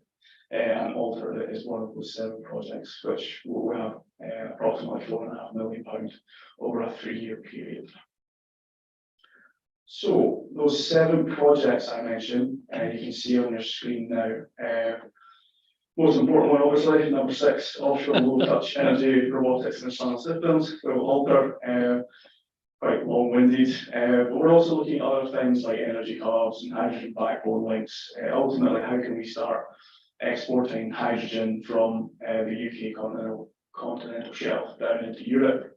We're looking at alternative fuel gas turbines, so that's looking at e-methanol and how we can run some of our existing fleet on new fuels. Advancing remote operations, that very much ties into what I'm doing. Looking at how we can remotely operate our assets offshore more efficiently, more cleanly. If we're not having to send vessels or helicopters out there, then obviously that has a huge impact on carbon. Data for net zero, ultimately it's looking at, it's a smart basin essentially. So we're looking to have simulation capability to simulate the entire basin. We can use that for several things, robotic missions, decommissioning activities, you name it. We've partnered with the National Decommissioning Centre, who have it's approximately 340 degrees, 330 degree screens, so we can simulate pretty much everything. It has quite advanced processing power. And then the final one is offshore energy digital architecture. So looking at how all these data sets across the industry, how we can ultimately catalog them and get easier access to them, because right now the companies don't really know what they have and don't really know how to utilize it to the best. So that's the program. You're probably wondering by now what actually Alter is. So I like to start with the graphic down at the bottom left. That graphic is slightly out of date because Orca no longer exists. It is now the National Rotarian, so I do apologise for that. But Alter is not about developing technologies. Alter is about scaling, adoption and commercialising of technologies. Now, if you wanted to develop technology, you would go to a National Rotarian, you go to an NZTC, or you would go to an ORE for financial support. Where we are with Alter is we want to start commercializing these technologies. Why are they not being adopted by the market? So we're trying to understand what the barriers to that implementation is. So for example, NZTC have funded a number of robotics projects, and you can all find them on our website. But we're all stuck at that kind of TRL 7, TRL 8. We're really struggling to get them commercialized. So what Alter is supporting that activity and getting these technologies that are already there, just scaled and adopted into the market. And Nick will share some of that later on the barriers.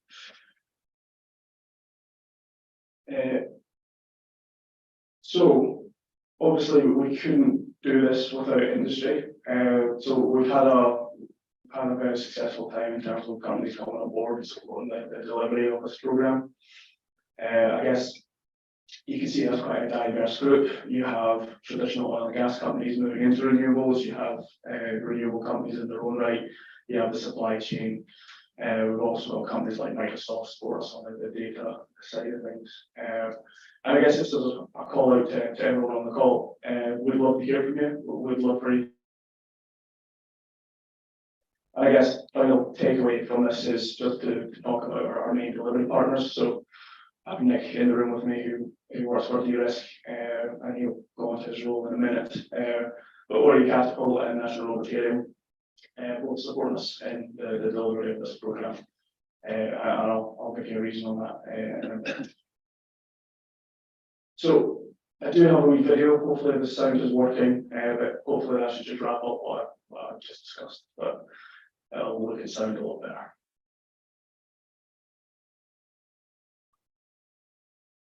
Robotics, artificial intelligence, and autonomous systems are revolutionizing offshore energy inspection and maintenance. They have the potential to improve safety, reduce cost and carbon footprint, and provide greater resilience to exogenous shocks such as a pandemic. The ALTA project will accelerate the deployment and commercialization of RAS technologies within the energy sector. Industry field trials in air, land, and sea will support the development of best practice to inform industry standards and allow the development and use of reliable, on-demand, standardized autonomous systems to support the energy transition. Placing technology at the forefront of operations also will deliver the competencies necessary to engage, anchor, and utilize the RAS supply chain to support the offshore energy industry to scale and commercialize robotics as a service.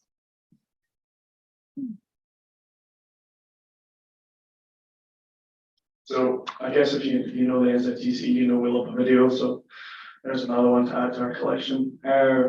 But that map in the UK that you've seen, you can see that there was various kind of infrastructure around the UK. Ultimately, that reflects the 7 projects that are part of this programme. If we're building things like an energy hub, where's that going to be? Is that going to be in Shetland? Is that the best location for it? But if you're building these energy hubs or building these hydrogen backbones, new pipelines in the North Sea, down the coast, etc., ultimately you're going to need robotics to support those activities and reduce carbon as we go. So, quite a busy slide, so I'm not going to go through it all in detail on this page, but key points to take away, left-hand side of the page. So you've got your key work streams. We've got the RAS service, we've got the competency hub, and we've got the data hub. I will have future slides to go into detail of what each of those mean. But I guess also kind of key thing to take away is on the far right-hand side where the key outcomes.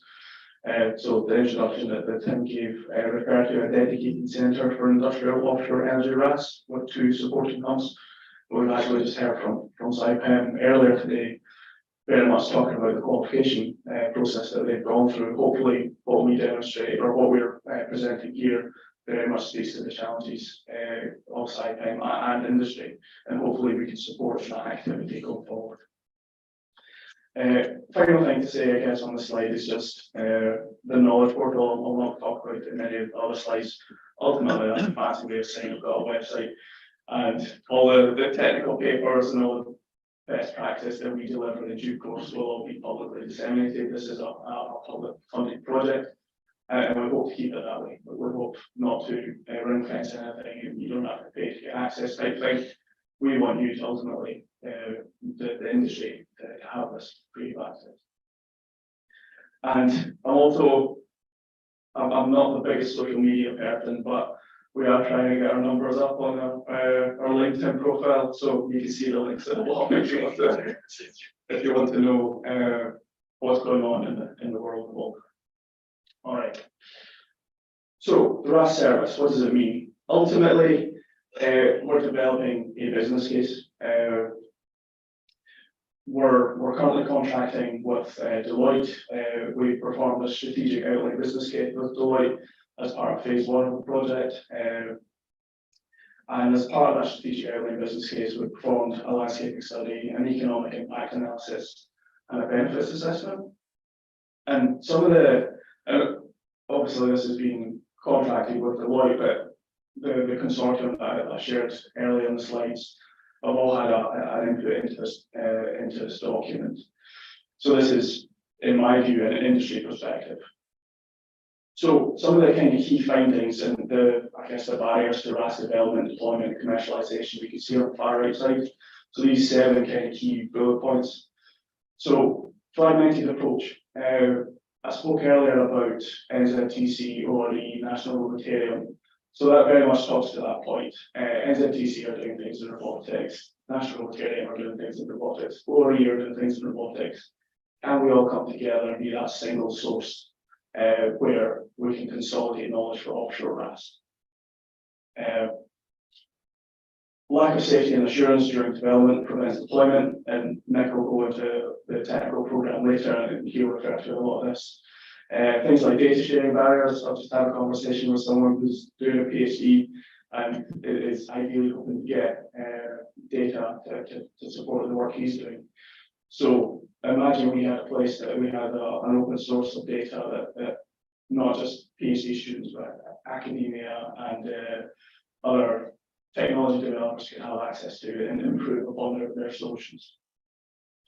Lack of clear definition into what good looks like to satisfy regulators.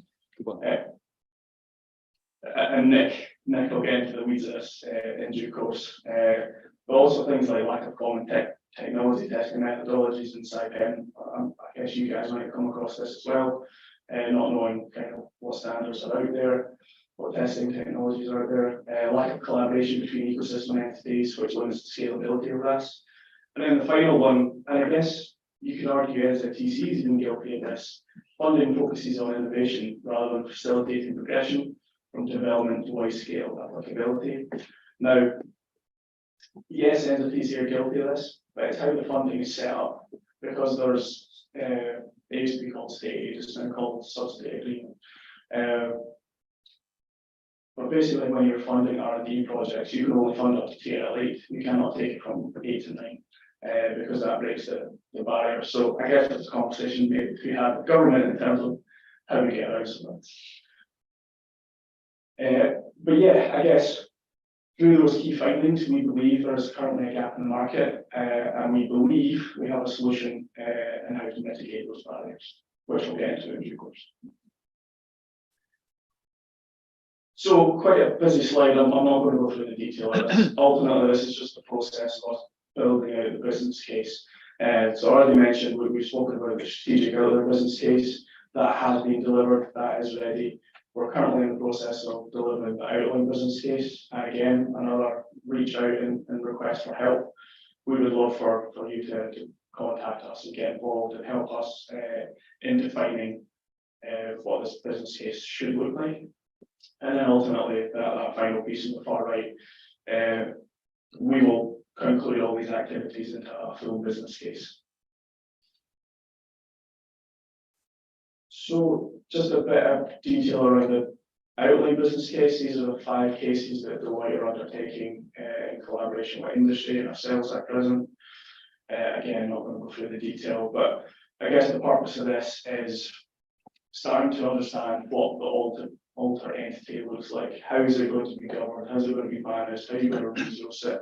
What sort of equipment are you going to have? What sort of facilities are you going to have?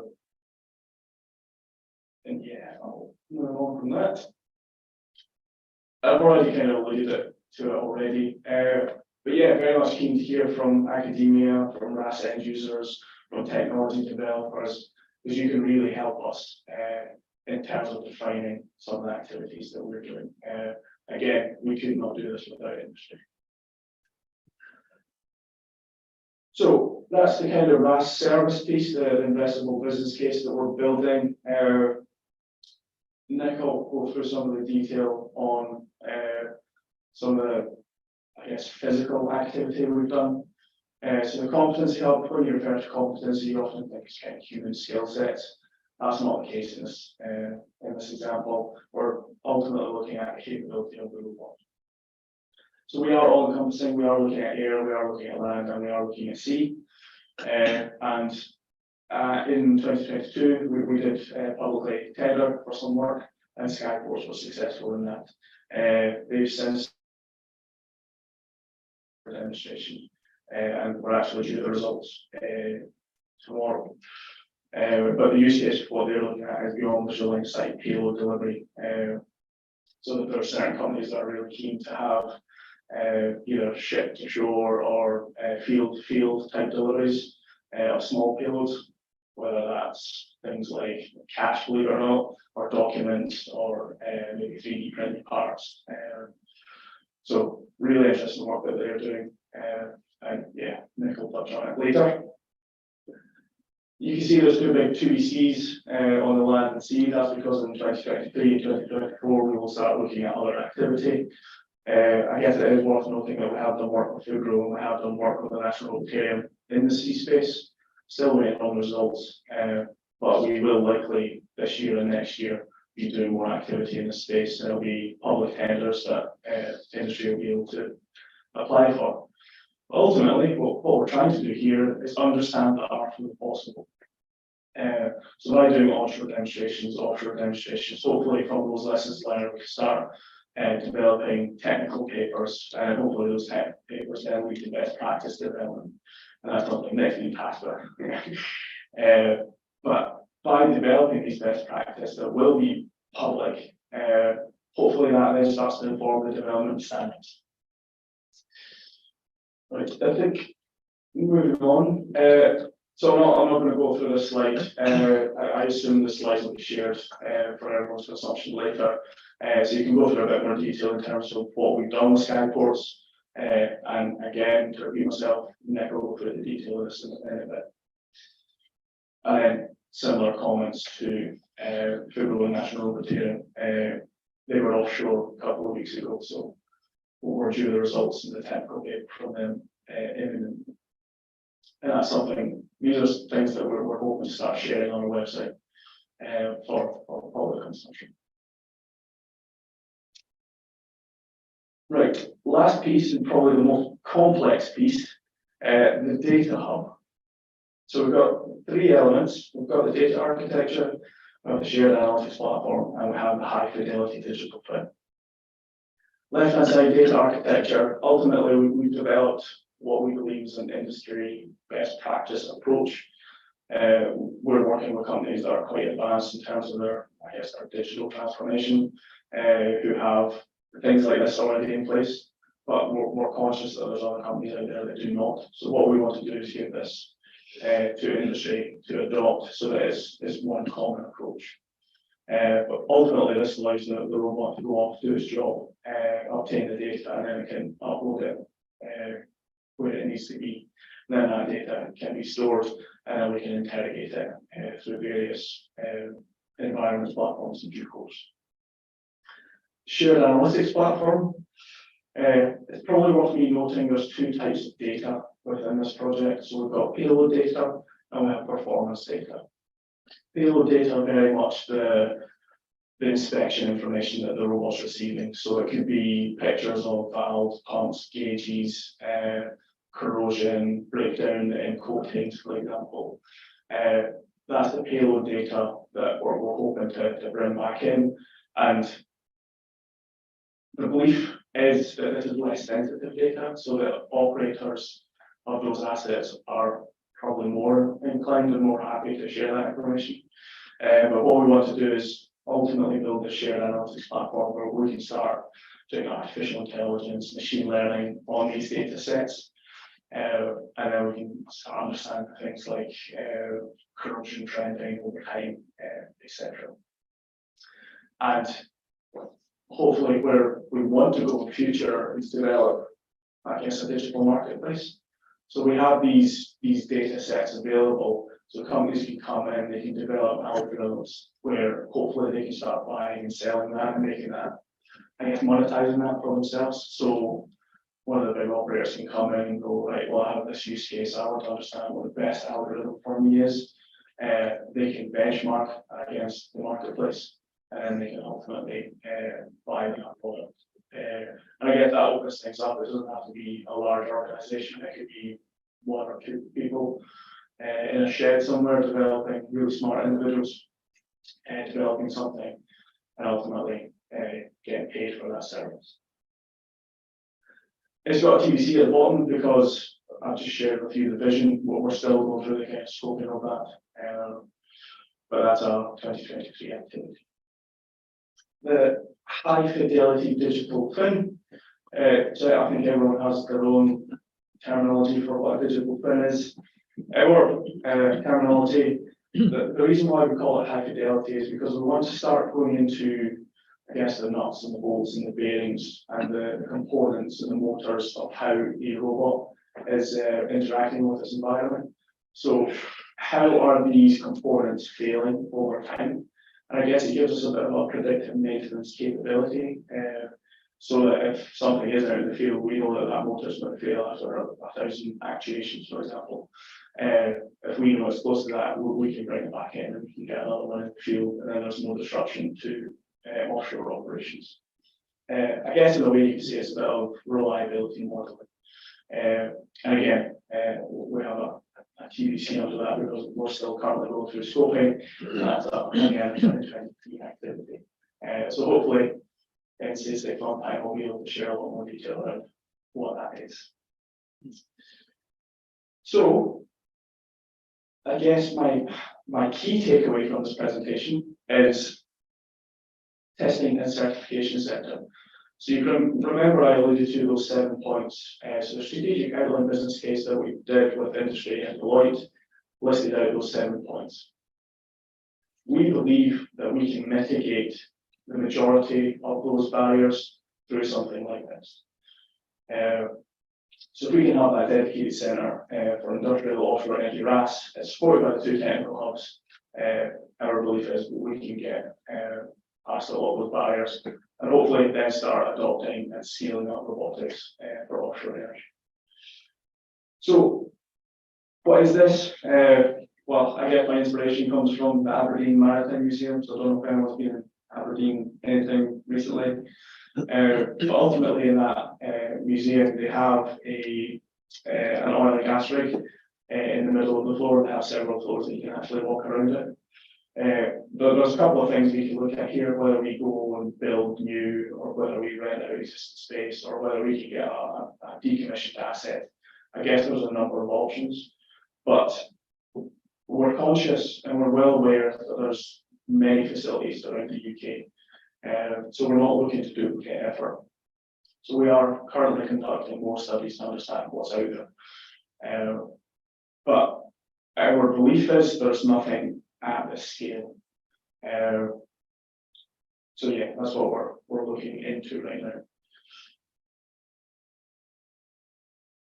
And yeah, just I guess a couple of final slides from me.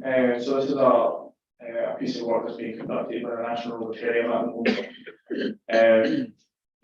But yeah, I've kind of already alluded to it, but the testing certification centre, we're looking to provide an understanding and confidence in establishing what a UK robotic testing and certification centre would look like. So we're currently doing a landscape study and we're investigating the feasibility of such. And yeah, the whole purpose is bringing a background to developing shared standards, certification, testing and skills. Now I'll add, Alter will never certify robotics. That's not our game. That's for a Lloyd's Register, that's for a Bureau Veritas, that's for a DNB. But if we could enable one of those companies to come in, we have the facilities, and then Lloyd's Register or DNB, whoever, you come in and go, right, there's your testing parameters, and then the technology developer has to adhere to them, prove that a robot can climb all the stairs 1,000 times without failing. It can go in the confined space, it can go between the jacket legs, the case on the risers, you name it. That's what we're hoping to hopefully enable. And this is just the process we're taking. So currently on the far left, we're in phase 1 of this. We've only really just launched this, I can't share too much, but we will share more as we go. Ultimately, we've got funding for phase 1 and phase 2. Need to identify funding for that third phase. But ultimately, I guess we're looking to do a bit of a proof of concept. So once we identify what that testing criteria looks like, that testing process, we will then work with industry to take our robot through a certification process with a Lloyd's or a D&B, for example. Yeah, I'm not going to go through the details of this, I've alluded to it already. But yeah, I assume the presentations will be shared with the people for future reading. Perfect. So, yeah, my final slide. There is opportunity to get involved. So you're more than welcome to reach out to me. I do have my email on the next slide. Or you can get in touch with us through the website. But you can ultimately get involved, find out what we're doing, support us with things like access to the site if you have those. We love cash, as does anyone. And ultimately, if you have technical resources that you want to either second in or partially or part-time support us, I would love to have a conversation with you on that. And that's me. So that's my email at the top. Feel free to reach out either through that or the website or through LinkedIn. But I will hand over to Nick for the technical program. Andy, before you hand over, we've got a couple of questions from online, which I shall share. Do you think that OSDU could be the data hub you talked about? Funny you should say that. Was that from Accenture by any chance? So we've had that conversation with Accenture. So Accenture supported us on the delivery of, I guess, the vision of what shared analytics platform would do. They wrote a technical paper, a white paper, back in 2019, and we got them to revise it. And yes, they proposed that OSDU could be a forum for that. So yes, I agree. It's something I think we should explore further to understand what that looks like. And the second question is, how do you think robots will contribute to shape the future of the North Sea? Well, I think I alluded to it in when I was talking about things like energy hubs and hydrogen backbone. If you're putting in this infrastructure, then I guess the best way to permanently monitor that is either through like remote sensing or through robotics. Yeah, ultimately we're looking to reduce helicopters and vessels because they're huge emitters of carbon. We're not, people often think robotics are there to replace people. That's not the case. It actually opens up a whole new, I guess, discipline. So that there's people that may not be able to go offshore, whether they're disabled or can't go off. It opens up a whole new realm for them for remote operations. And yeah, we're not looking to replace personnel offshore. We're looking to take them away from hazardous environments. So we don't want them going into pressure vessels or cargo tanks, for example. They can be doing more meaningful tasks. They can be upskilled in other areas, and that's where robotics really play a part. Thank you very much.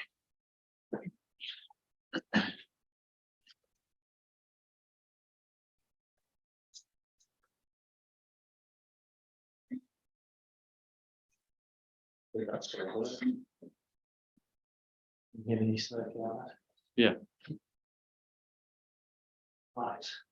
So I'm between you and me and everybody else, between you guys and the brandy. Yes. So, yeah. So be quick. So any further questions there? So hi, I'm Nick Tudor. Good evening. Ahoy, Gazamas, bonjour, good tag, all that around the world. Hello. So Nick Tudor. I'm going to give you a quick overview of De-Risk, my company that I co-founded over in Worcestershire. So I'm not from Aberdeen. So I've just come by car. I'm flying to Aberdeen tomorrow. And I'll give you a bit of an overview of what the Alta Design Authority is about and how I got involved with that. So firstly, De-Risk is, as I said, it's a company that I've set up with a couple of chaps over in Malvern, Worcestershire. We took a lot of intellectual property and people out of what was called Kinetic. So we're not a spin out, we set it up, I set it up, and then brought in everybody after a while. We've got lots of experience in all sorts of different sectors now. In aerospace, obviously, defence, because that's a bit of our background. Being an ex-Air Force officer, that's obviously a little bit of my background anyway. We're doing all sorts of things in all sorts of sectors, but notably autonomous vehicles. And we're not doing autonomous car vehicles because that sector is frankly mad. We heard earlier about doing things in this space is harder than, for example, doing it in cars. And I think it's the other way around. Actually, I think doing things in cars is far harder than doing it in a nice clean space like air or subsea. So we have got a considerable amount of experience in autonomous vehicles for this kind of area. And over the years, we've built up from an original team of 5 plus the 2 directors, now over 15 people. Myself, I was a key member of the panel that rewrote DO 178 to the C variant, which is the software standard for civil aerospace. So that anybody who flew here today, you would have had to have had software on an aircraft that complied with the standard. What I wrote to tell my early wise there. So and ever since then, I've been on an invite-only panel advising the Federal Aviation Agency and the European Aviation Safety Agency on the interpretation of that. I've done loads of training, and I do audits on various things as well for software to comply to this. So it's software that if it goes wrong, it's going to go wrong in a very bad way. There might be a bit of fire, screaming death, that sort of thing. It's got to work, kind of stuff is what we dabble in. So what we actually do is we exploit a mathematical technique, and there is some maths in this, so it is in the exam. So you do need to take notes when we get to the maths bit. You didn't think that was going to happen tonight. I'm really sorry, that's a surprise. But we've developed a bunch of tools to automate the use of the mathematics. So now you can relax, it's all hidden, you don't need to see it. These tools help you through the whole of the software lifecycle, from the left-hand side, doing system requirements through software requirements to capture, verification of design using ModelWorks, the automatic verification of auto code using clause, and then later this year we'll have a tool that automatically verifies the binary. We use them to undertake not only our own projects, but do consultation and collaborative programs in all sorts of different areas. So aerospace, obviously, autonomous systems, obviously. This is a medical device down here for organ transplantation. Top right, it's some work we did about 6-7 years ago, ended up on the Jaguar I-Pace. So assurance of being able to drive away without dragging the planet behind you is apparently a good thing to do, because you're going to disconnect the lead and that kind of stuff. So yeah, an awful lot. And I had a chap in my office a couple of weeks back from NASA who's very interested in what we're doing. He's working on something called the Lunar Gateway, whatever that is. So why do we do this? Well, what we want to be able to do is give a very, very, very high assurance of what the software does right from the get-go. You've got to start with being able to show this is what the system is going to do, the behavior of that system. He's got to describe that, and that language is typically in English. So apart from my introduction, which is in a couple of languages, it's actually over to you to do this in English. It's the language of engineering, of course. And by doing that, we can help you avoid getting errors in there, and obviously we can do a high integrity verification. And that means generation of evidence to support the safety case or the security case. And of course, compliance to standards is what it's all about. And that's a byproduct of the use of the tools. Notably, of course, DO 178 or 61508 or whatever it has to be. And the idea is because it's automated and a large portion of this is automatic, then you'll get the savings and get to market faster. And you can do all this sort of stuff in all sorts of ways, much more interesting, complex stuff than we've previously been able to do to date. So we use proof, a mathematical proof. And the reason we want to do this is, well, here's the maths, okay? So here's the test. Anybody recognize the equation? Actually, anybody who doesn't recognize the equation, don't put your hands up now because it's going to be embarrassing because it's Pythagoras, right? So how many tests do you need to know that it always works?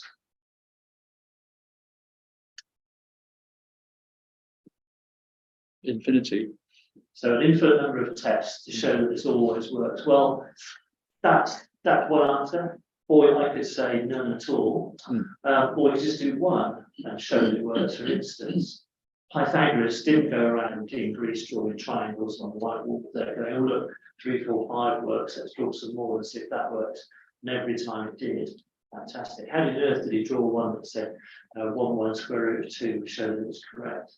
Well, what he did was there's some proof, and I'm going to do some proof for you now. This is a topological proof, so you don't need to test this now. You can always show that it works. The principles behind this kind of maths is what we use in our techniques. So you can automate that proof.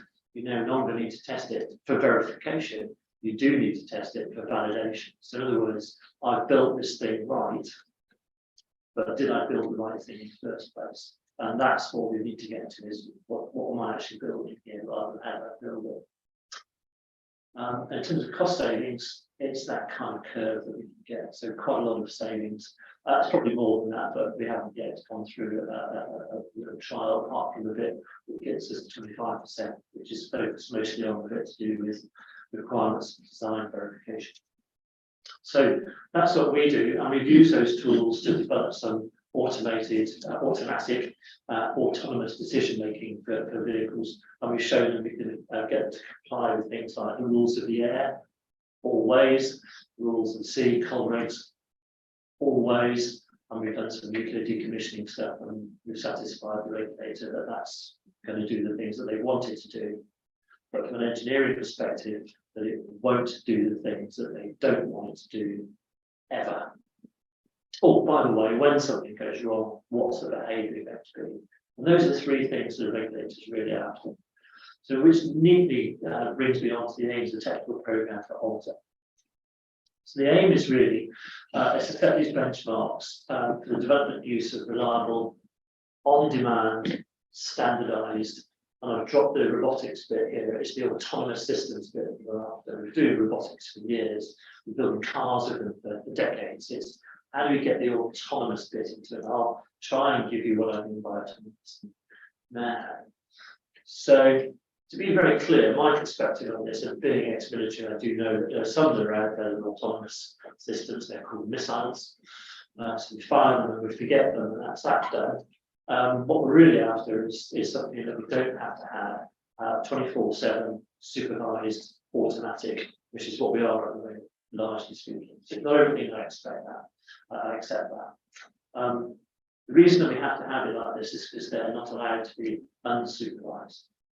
So regardless of the way in which you look at this, somebody is going to be watching this, whether it's got a rope on it, there's some electrical cabling to it, to haul it back out when it's gone wrong, or whether it's wireless, it's still a remotely operated vehicle to all intents and purposes. So we need to snip that cord, be it virtually or literally, and achieve something that's like true autonomy.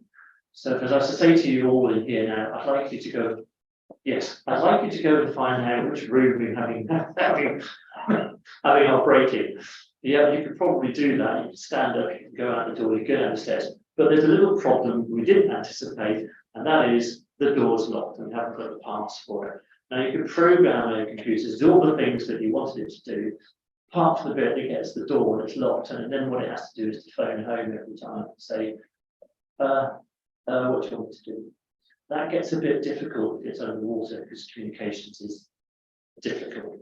It's a bit difficult to do things when it's communications when you've lost a communication link. So you've now got an unguided missile or a torpedo in the water doing things that you don't necessarily want it to do.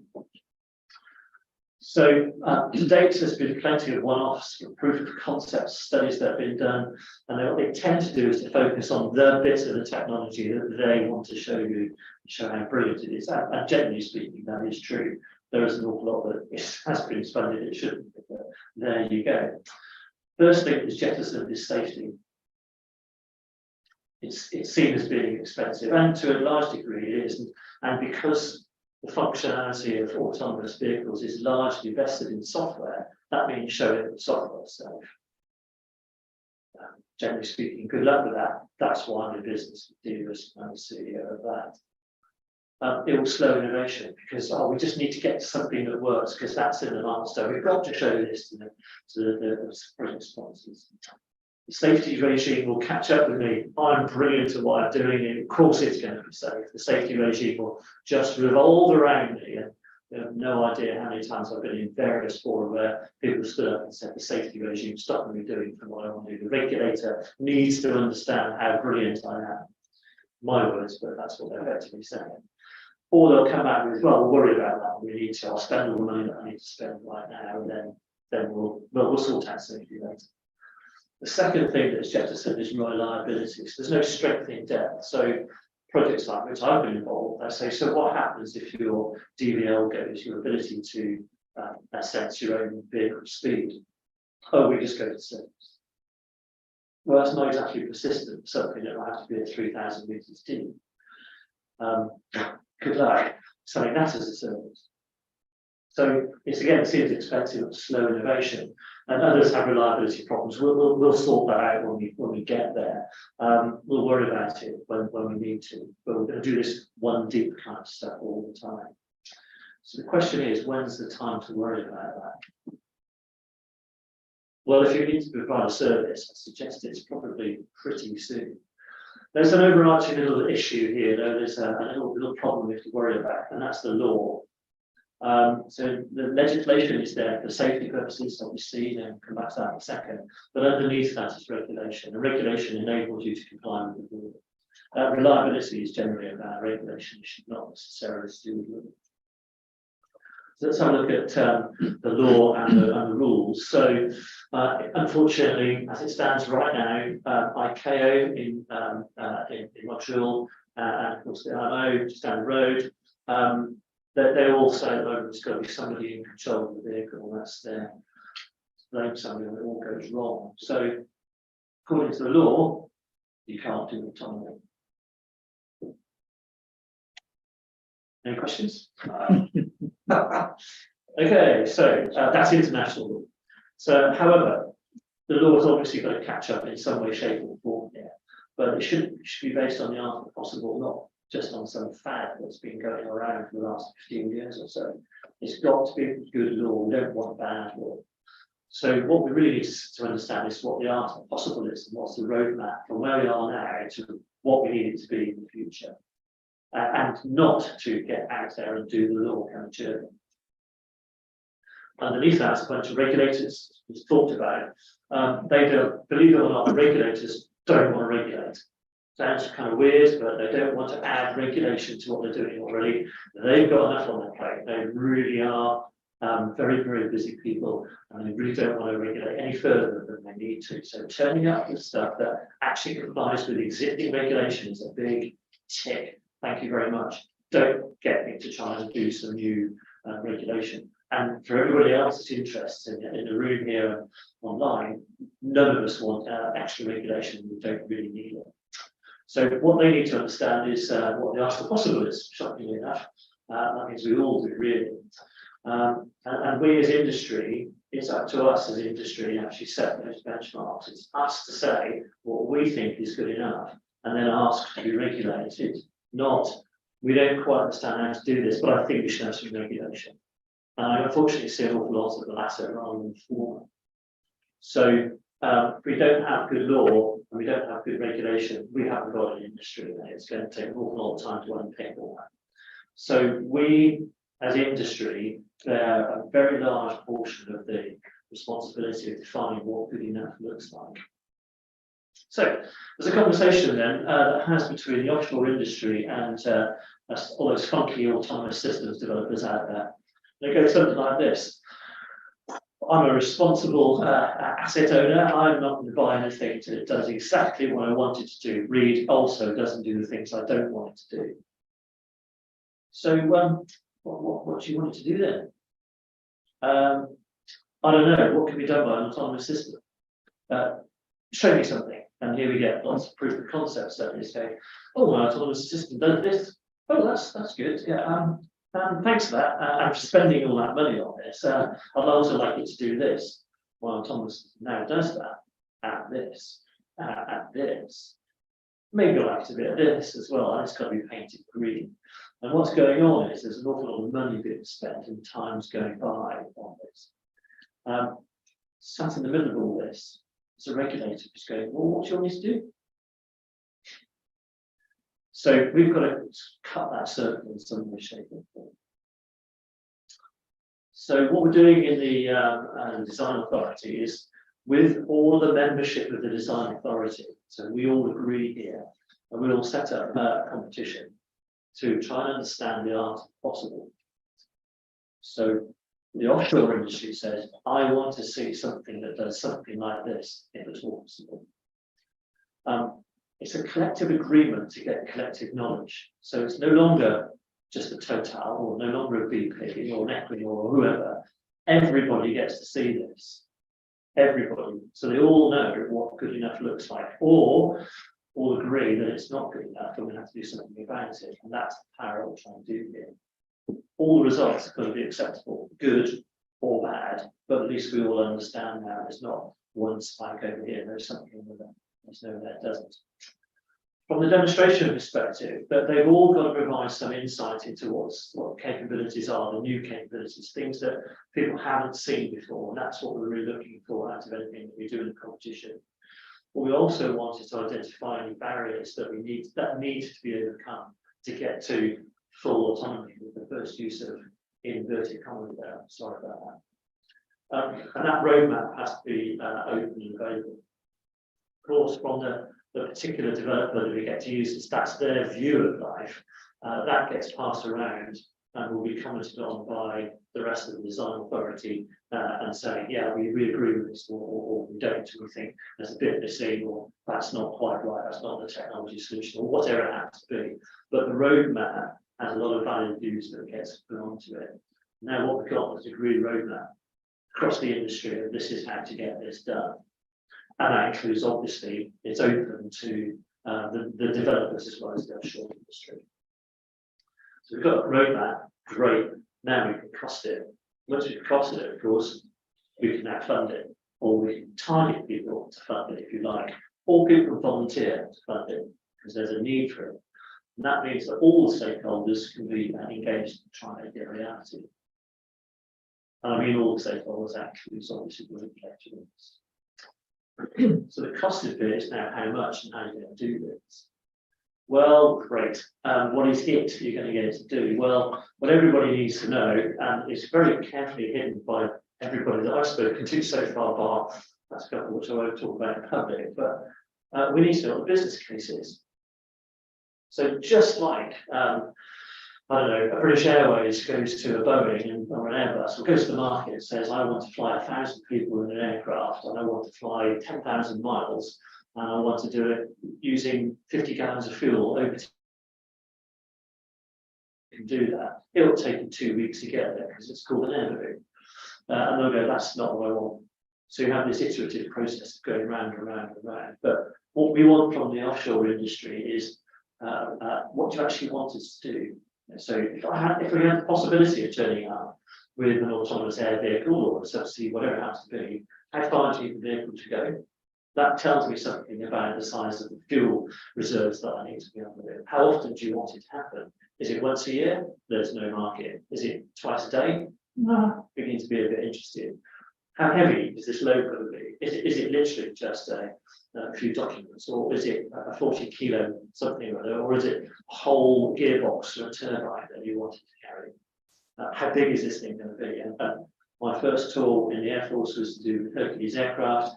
They would quite often get volumed out before they got weighted out. So they could put lots of kit in, but there were lots of mass left to be carried, but they didn't have the space to put it in. And of course, here we go to the nub of the problem. How much are you prepared to pay for such a service, and how much can they cost that? So there's a bit of a tension there. Those are just the basic questions, and then sitting around the outside of that is a whole bunch of others, not necessarily the least of which is the legislation that needs to happen and that regulation. But until you've got that first basic set of questions, you can't design a vehicle to do what perhaps the autonomous market could bear. And of course, you've then got to pile in the two on the left-hand side, safety and reliability. Of course, now your costs start to go up, and the reliability and costs go up. The load goes up as a result of having strengthened depth systems, complexity, cost, etc., etc. So that's what hypothesis is about, how we're going to do this. So it's a bit of an eye chart, unfortunately. For some reason, the font's changed Okay, so in July 22, should have checked the slides while we weren't having champagne, didn't have any champagne. So we had a beyond midline type demonstrator, and we put out that it could be any kind of way. So it was up to the applicants to decide what they wanted to show us, trying to make it as broad as possible to allow people to be right. We could really go for this and show something that would be very useful to the industry. Slide. Okay,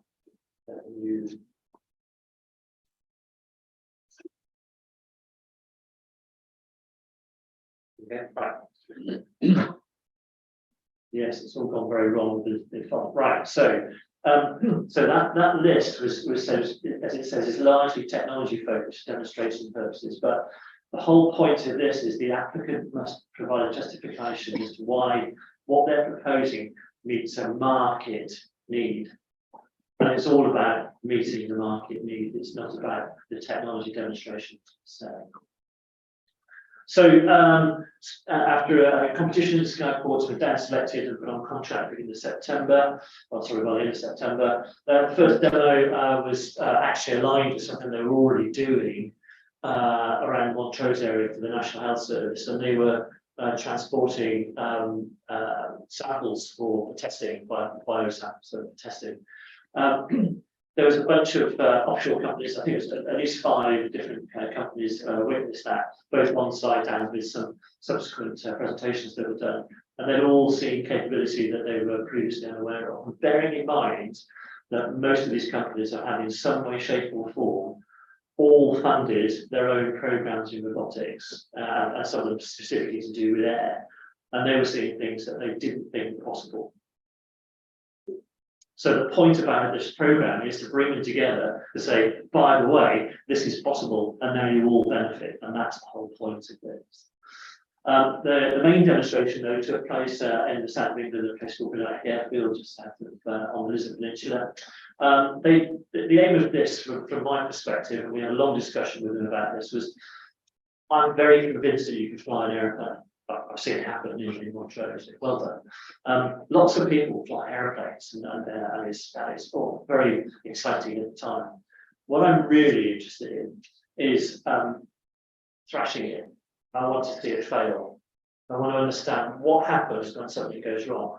The working behaviour is not what I'm interested in. It's the never behaviour and the failure behaviour is what people are really interested in. Because if you can show what needs to be done to address failures, if you can show what needs to be done to address the fact that it did do something you didn't want it to do, then that's a real result. And we should really celebrate when something's gone wrong as engineers, because that gives us something to really dive into, try and fix. And the guys from the previous presentation did talk a bit about doing thousands of hours of doing things. Well, in this case, we had 5 days of flight trials. 1,200 kilometers flown, including 9 flights, which we'll see in a second. Turnarounds in less than 90 seconds, so all that was done very quickly. One of the companies flew 3 of their people over from Norway for 3 days. Again, showing this is what's available to you. And it was all witnessed online for about 2 hours. In fact, I had to be away for the first 3 days. When I happened to tune in, I had a very brief 5-minute gap, tuned in to see the thing land, and they had that morning to have a diversion because a helicopter emergency. So there were failures because I turned up the following day. When I turned up, it all went wrong. So top tip, if you want things to go well, don't invite me. So we wanted to see these kind of things. There were failures and they weren't very well coped with. So that's me in the green. So this is the level of training you need. I turned up, you do this. So all I'm doing is I'm just putting the body onto the aircraft there and clipping in 2 clips. Now I accept I'm a former Royal Air Force engineering officer, should never be allowed to fix anything on an airplane ever again, but I was doing that. It's not difficult. This kind of stuff takes you less than half a day to do. On the right hand wing, which you can't really see, there is a green button, and that button you press and you tell them, yeah, it's ready to fly now. You just stand back. It even tells you to stand back, and you've got the old Cape Canaveral countdown for 10 seconds. Did night flights. there's one remote pilot. So they don't have to be next door to this thing. It can be anywhere in the world, literally. The person that's obviously next to it is loading. It has to be somebody loading it. Unless you're going to get a robot. No, don't work it. That's a bit reductive. Who else do that? So all you do is through the comms say, I'm ready to go. It's ready to go. It goes, okay, I upload the route to it. What it's got to do is task and lures, and that's it. It's done. It tells you to get out of the way and off you go.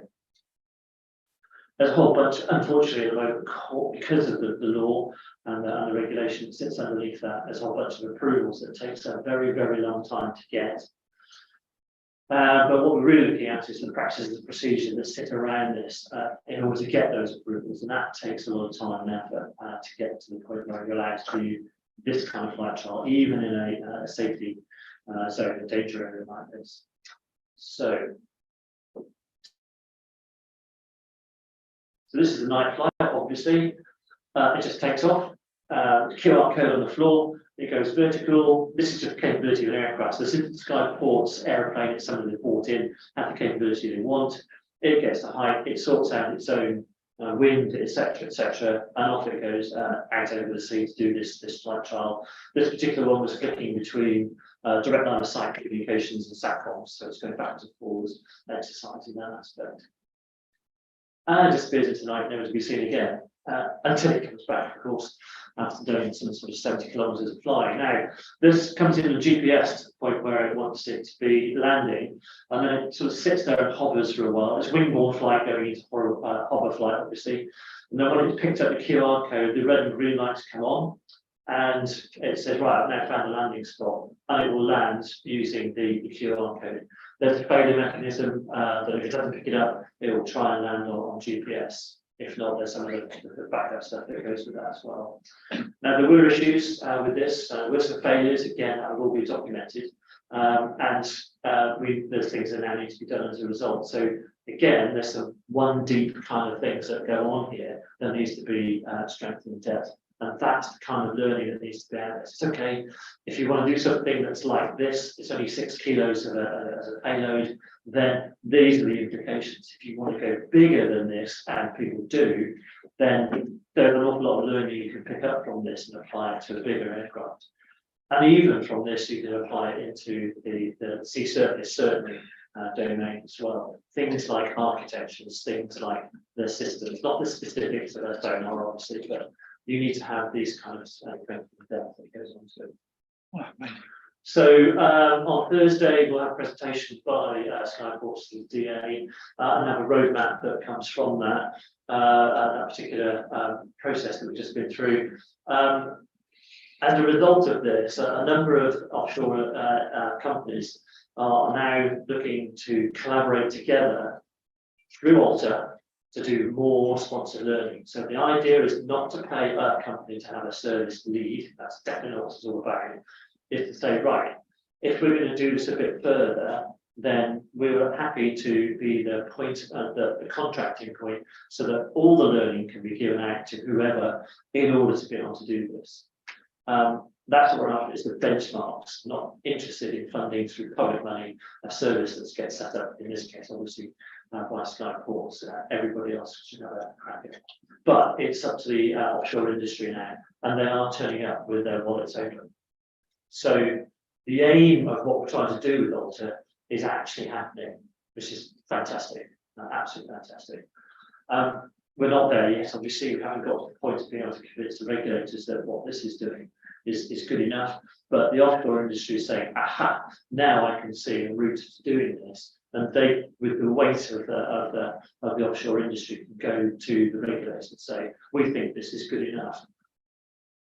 We want to be regulated now, over to you. There's a bit of frustrating on that as well. And you covered a bit about this. There's some shared data analytics that needs to happen. Not just on the data that gets gathered by these platforms. Of course, you don't need an autonomous system to go and take pictures of corrosion. You can do that with a person and a camera or an ROV to do it. What we're looking to do is something with that data once we've got it, and that is really to have a much bigger and richer pool of data in order to train algorithms. Machine learning is really giving very bad answers it fails faster than a human. I think that's the best way of putting it. When is 95% good enough when we're talking about your cancer diagnosis done by machine learning? Good question, well asked. Okay, so the current state is that we've got architecture developed. There is no sharing of the data. Nobody else gets access to the data. It's just we've got it on the platform. You can now access your own data. You can now bring a machine learning algorithm to it from wherever, or you can try one that we've got from somebody else. You can try that on your data and train it. The next step is to get to the point where we say, if you want to get better benefit out of this, we've convinced you that from a privacy perspective, you're not going to have your data leaked to the world. We want to be able to have access to that much bigger data pool with those algorithms. So you can authorize access to whoever you like to do this.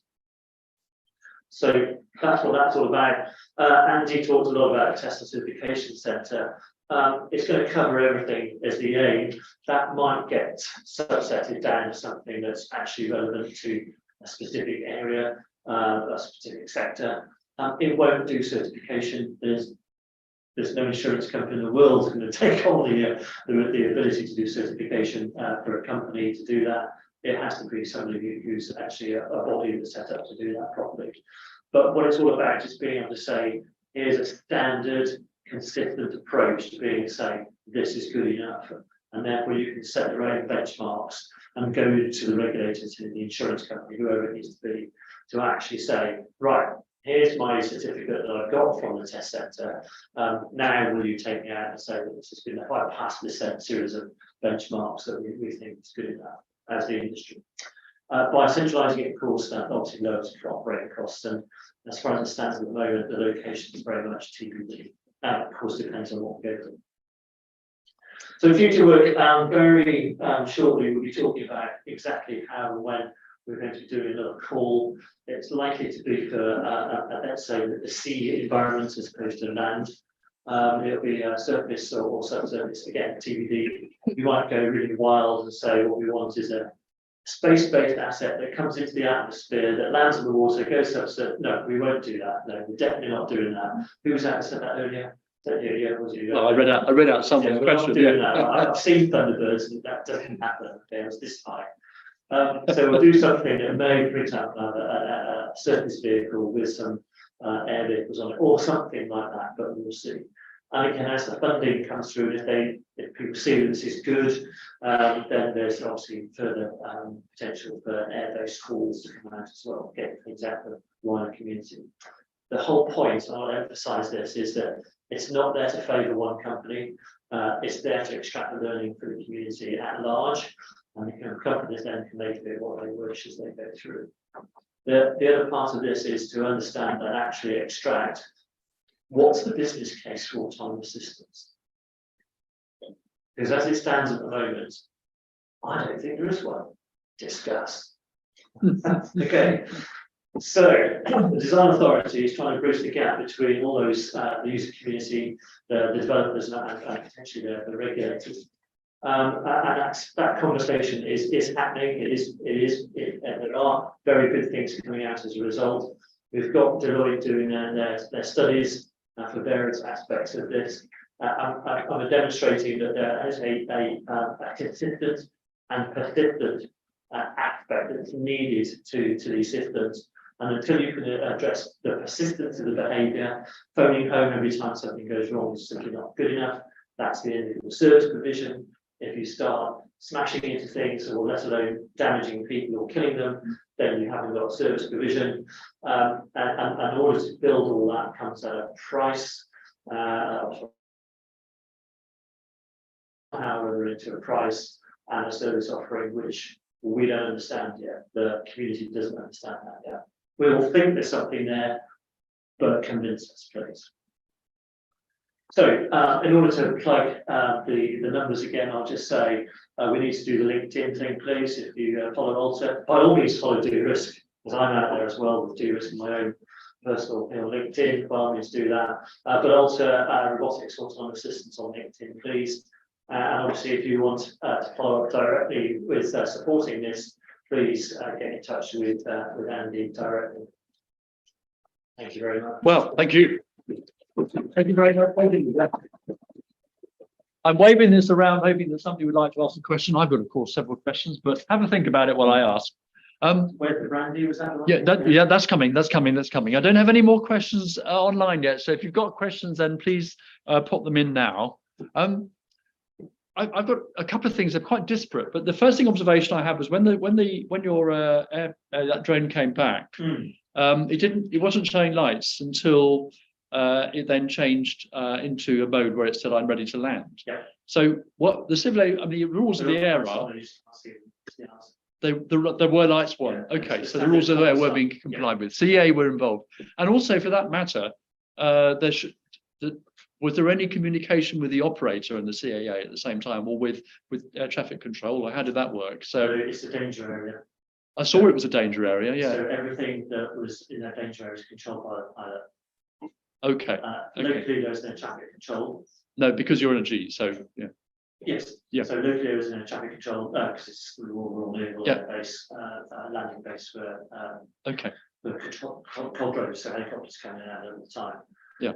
So there has to be somebody there to control it from that perspective. But generally speaking, we book the airspace, or they book the airspace, not me.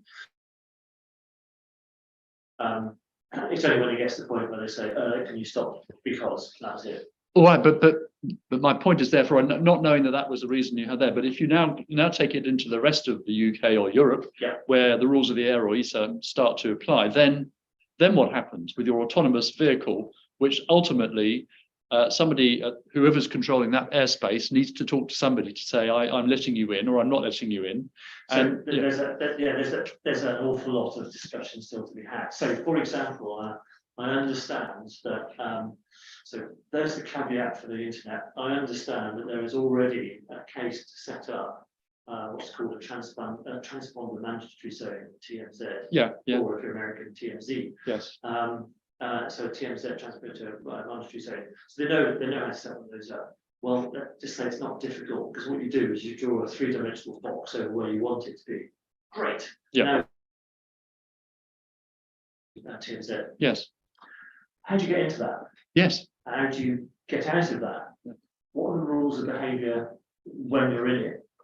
What happens when, not if, somebody goes into the zone that hasn't got a transponder? What happens in the zone if one or more of you have a failure transponder? Big questions not answered yet, as far as I'm aware.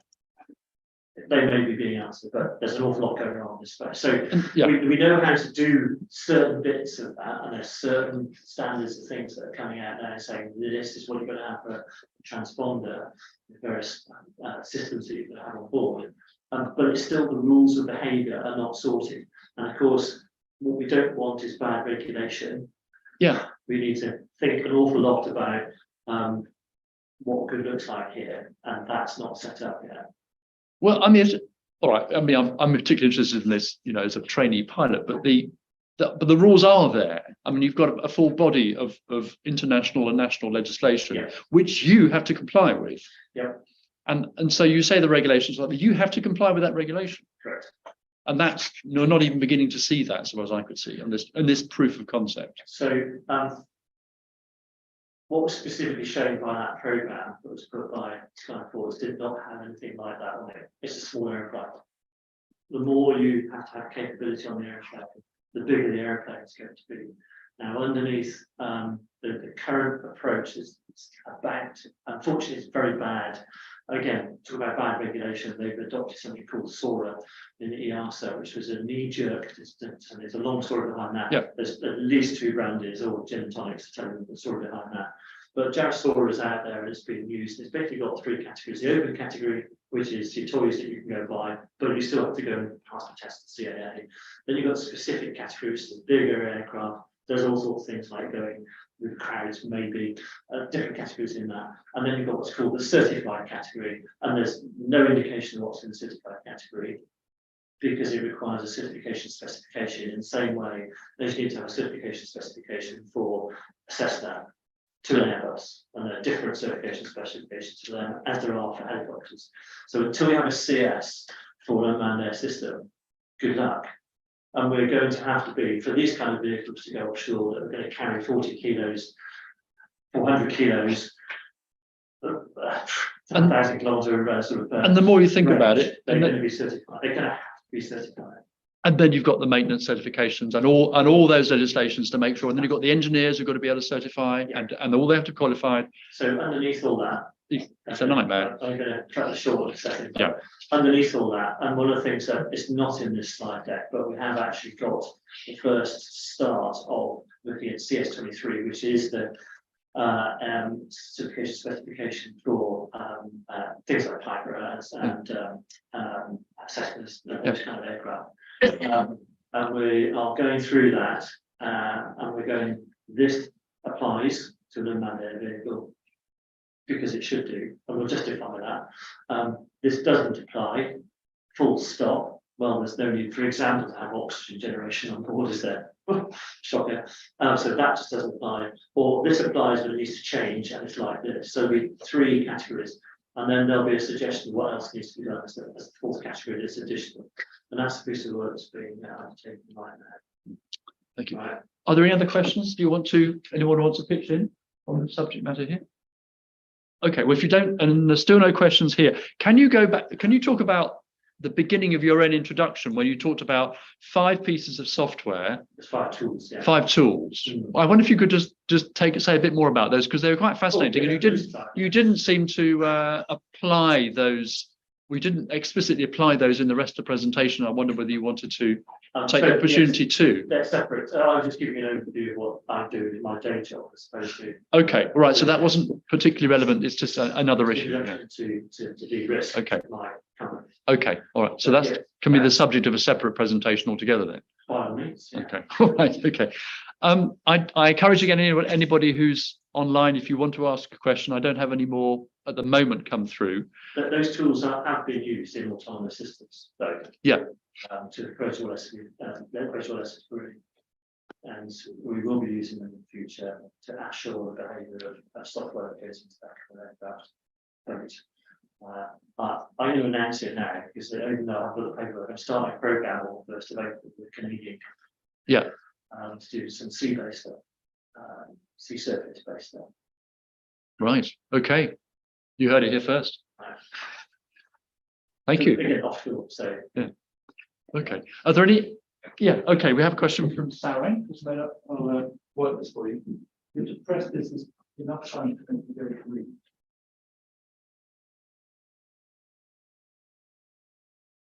Maybe they never will. So why don't you come forward and just talk straight into the Jabra there, so that you're within phone shots. Okay, sure. So my question was in terms of, I'm assuming because this is financed with net zero intention, what's the assessment on the complete pricing of a solution like this? Let's say the Skyport, the economics of it compared to how contemporary solutions are, and also the carbon footprint of it. Like, are these technologies that have been trialed or being developed, are they with the intention that they would be net zero, or because obviously that would have some carbon impact? So how do you assess those? We're going to get into the debate as well. The batteries are zero carbon. No, they are not. Certainly. No, they're not. That's easy. Right. So nothing zero carbon. Right. So I think we should take the net zero as being an aim rather than a laudable one, as opposed to that's how we're going to achieve it. The idea is to reduce the carbon footprint. Full stop. How do you do that? Yeah. So the irony should not be lost on any of you, really, that what we're trying to do is to reduce the carbon footprint of helicopters going to and from gas platforms. Right. And that's somehow carbon, yes. Anyway, it's to try and do that. But it's also trying to reduce the impact on humans, making it safer. Obviously, not getting involved in transferring from boats onto pylons when they're trying to put wind farms in, that kind of thing, just to do an inspection. So part of this, from an autonomous systems perspective, this is a number I can't attribute, so again, don't attribute it to me, but I'm told that up to about 40% of all the UK offshore wind farms aren't generating electricity. Now, if that's true, if 40% is true, that's an awful lot of money that's being wasted. To give you a clue of how much that is, one turn of one of those 80-metre wind turbine blades offshore can power 6 houses for a week. That's a lot of money that's not turning into, that's not being generated as a result of these platforms being applied. And what one of the programs I'm on, which is to do with the water program and water robotics, the export cable from the pylons is life for 25 years, and they're failing after 5. We don't really understand when and how that's happening. So we need to get down to the cable with monitoring. There is monitoring there, but we can't get it frequently enough. We effectively have in the North Sea about a 6-month-ish window for getting the actual pylons into the sea and into the seabed, and getting the turbines put on top of them because of the weather. And that the same is true if you want to go out there and actually get the data off those cables. So just an add-on afterwards. You can't put a fibre optic link between the power and get the data that way. You actually have to go down with and go and actually take the data off. So it's nuts. It's absolutely nuts. And the only solution we've got at the moment to stopping these things from thrashing themselves to death under water is to go and dump lots of rocks in the sea to try and hold it down. They're detrenching themselves. So we have to get better at getting these things serviced. We have to get better autonomous systems to do that, because it's not scalable otherwise, and it's not cost effective. So hopefully that answers partly the net zero bit. If we're going to have wind turbines, that's what we're going to need to do. I did notice on some wind turbines, in fact, I think the very first slide that you put up, Andy, where have you gone? Was looked like it was a photograph of a helicopter very close to a wind turbine, and I have seen that where they de-ice the turbine blades with helicopters spraying presumably methanol or something on them. Nice de-icing, yeah. But I thought, well, hold on, this is the ultimate irony, which is you're using a helicopter flying out from somewhere with a whole load of chemical on it in order to de-ice the blades of a wind turbine, not just one, of course, but 1,000. And I think isn't there a design? I mean, coming back to what you guys are all about, isn't that the kind of thing that needs to be looked at fundamentally? Is how do you design systems that go offshore that don't need that kind of maintenance? So the offshore renewable energy people I know have been doing with a bunch of other people coming out, have been looking at this various studies in various ways. That one of the things that's really missing out of virtually every call that I've seen for offshore development for wind turbines in particular is how to develop them such that they can be serviced by autonomous vehicles. Yeah. As opposed to we just need to stick a pole on the ground and get a windmill on top of it. They need to be developed such that they can be serviced by autonomous vehicles. And in particular, when we go into deep water, where we're going to have to go if we want to get more capacity into the UK and around the rest of the world, we have to go deep water. You've got to design them now with the idea that you're going to have autonomous systems on board. Picking up on something else, you've got to repair the autonomous system. And picking up on this business of regulation, I'm involved very, very peripherally with the new contracts for difference, the fifth submission of contracts for difference for different technologies, whether that's wind or in my case geothermal or whatever it might be. And it seemed, and if I looked at the criteria for the geothermal contracts in order to pre-qualify for a CFD application, you had a number of hurdles you had to achieve, one of which was planning permission for your site. Now, it occurs to me that since nearly every award for CFD in the 4th round went to wind turbines, an easy way of fixing this is for the government to say, and there shall be this criteria met before you can make your bid for wind turbines. And then you stop them dead because they can't go ahead with the CFD application unless they can be designed for autonomous systems or whatever it is. So I can see an easy way for the government legislation to work. If someone like you guys advise the government, said, when you go up to CFD round 6, make sure that you don't allow these turbines to go out which need helicopters to maintain them.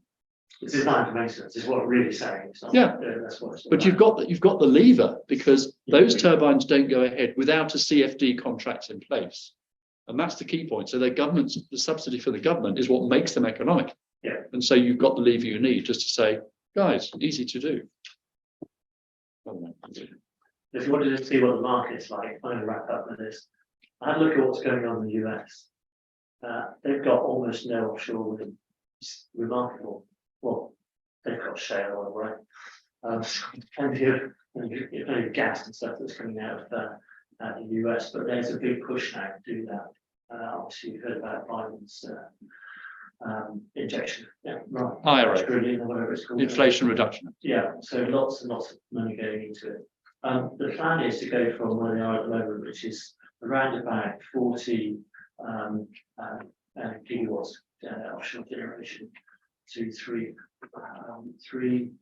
Terawatts. yeah, it's going to go from megawatts, yes, 1,000 times bigger, but it's gone from 40 to 30. Yes, 30 gigawatts that they're going to get. Which if you then take that and divide by 1.21, then you can have enough power to generate about 25 back to future vehicles, which I think is probably what it's after. Thank you very much indeed. Fascinating conversation. Right, and thank you online for listening, and hope to see you all in April. Good night.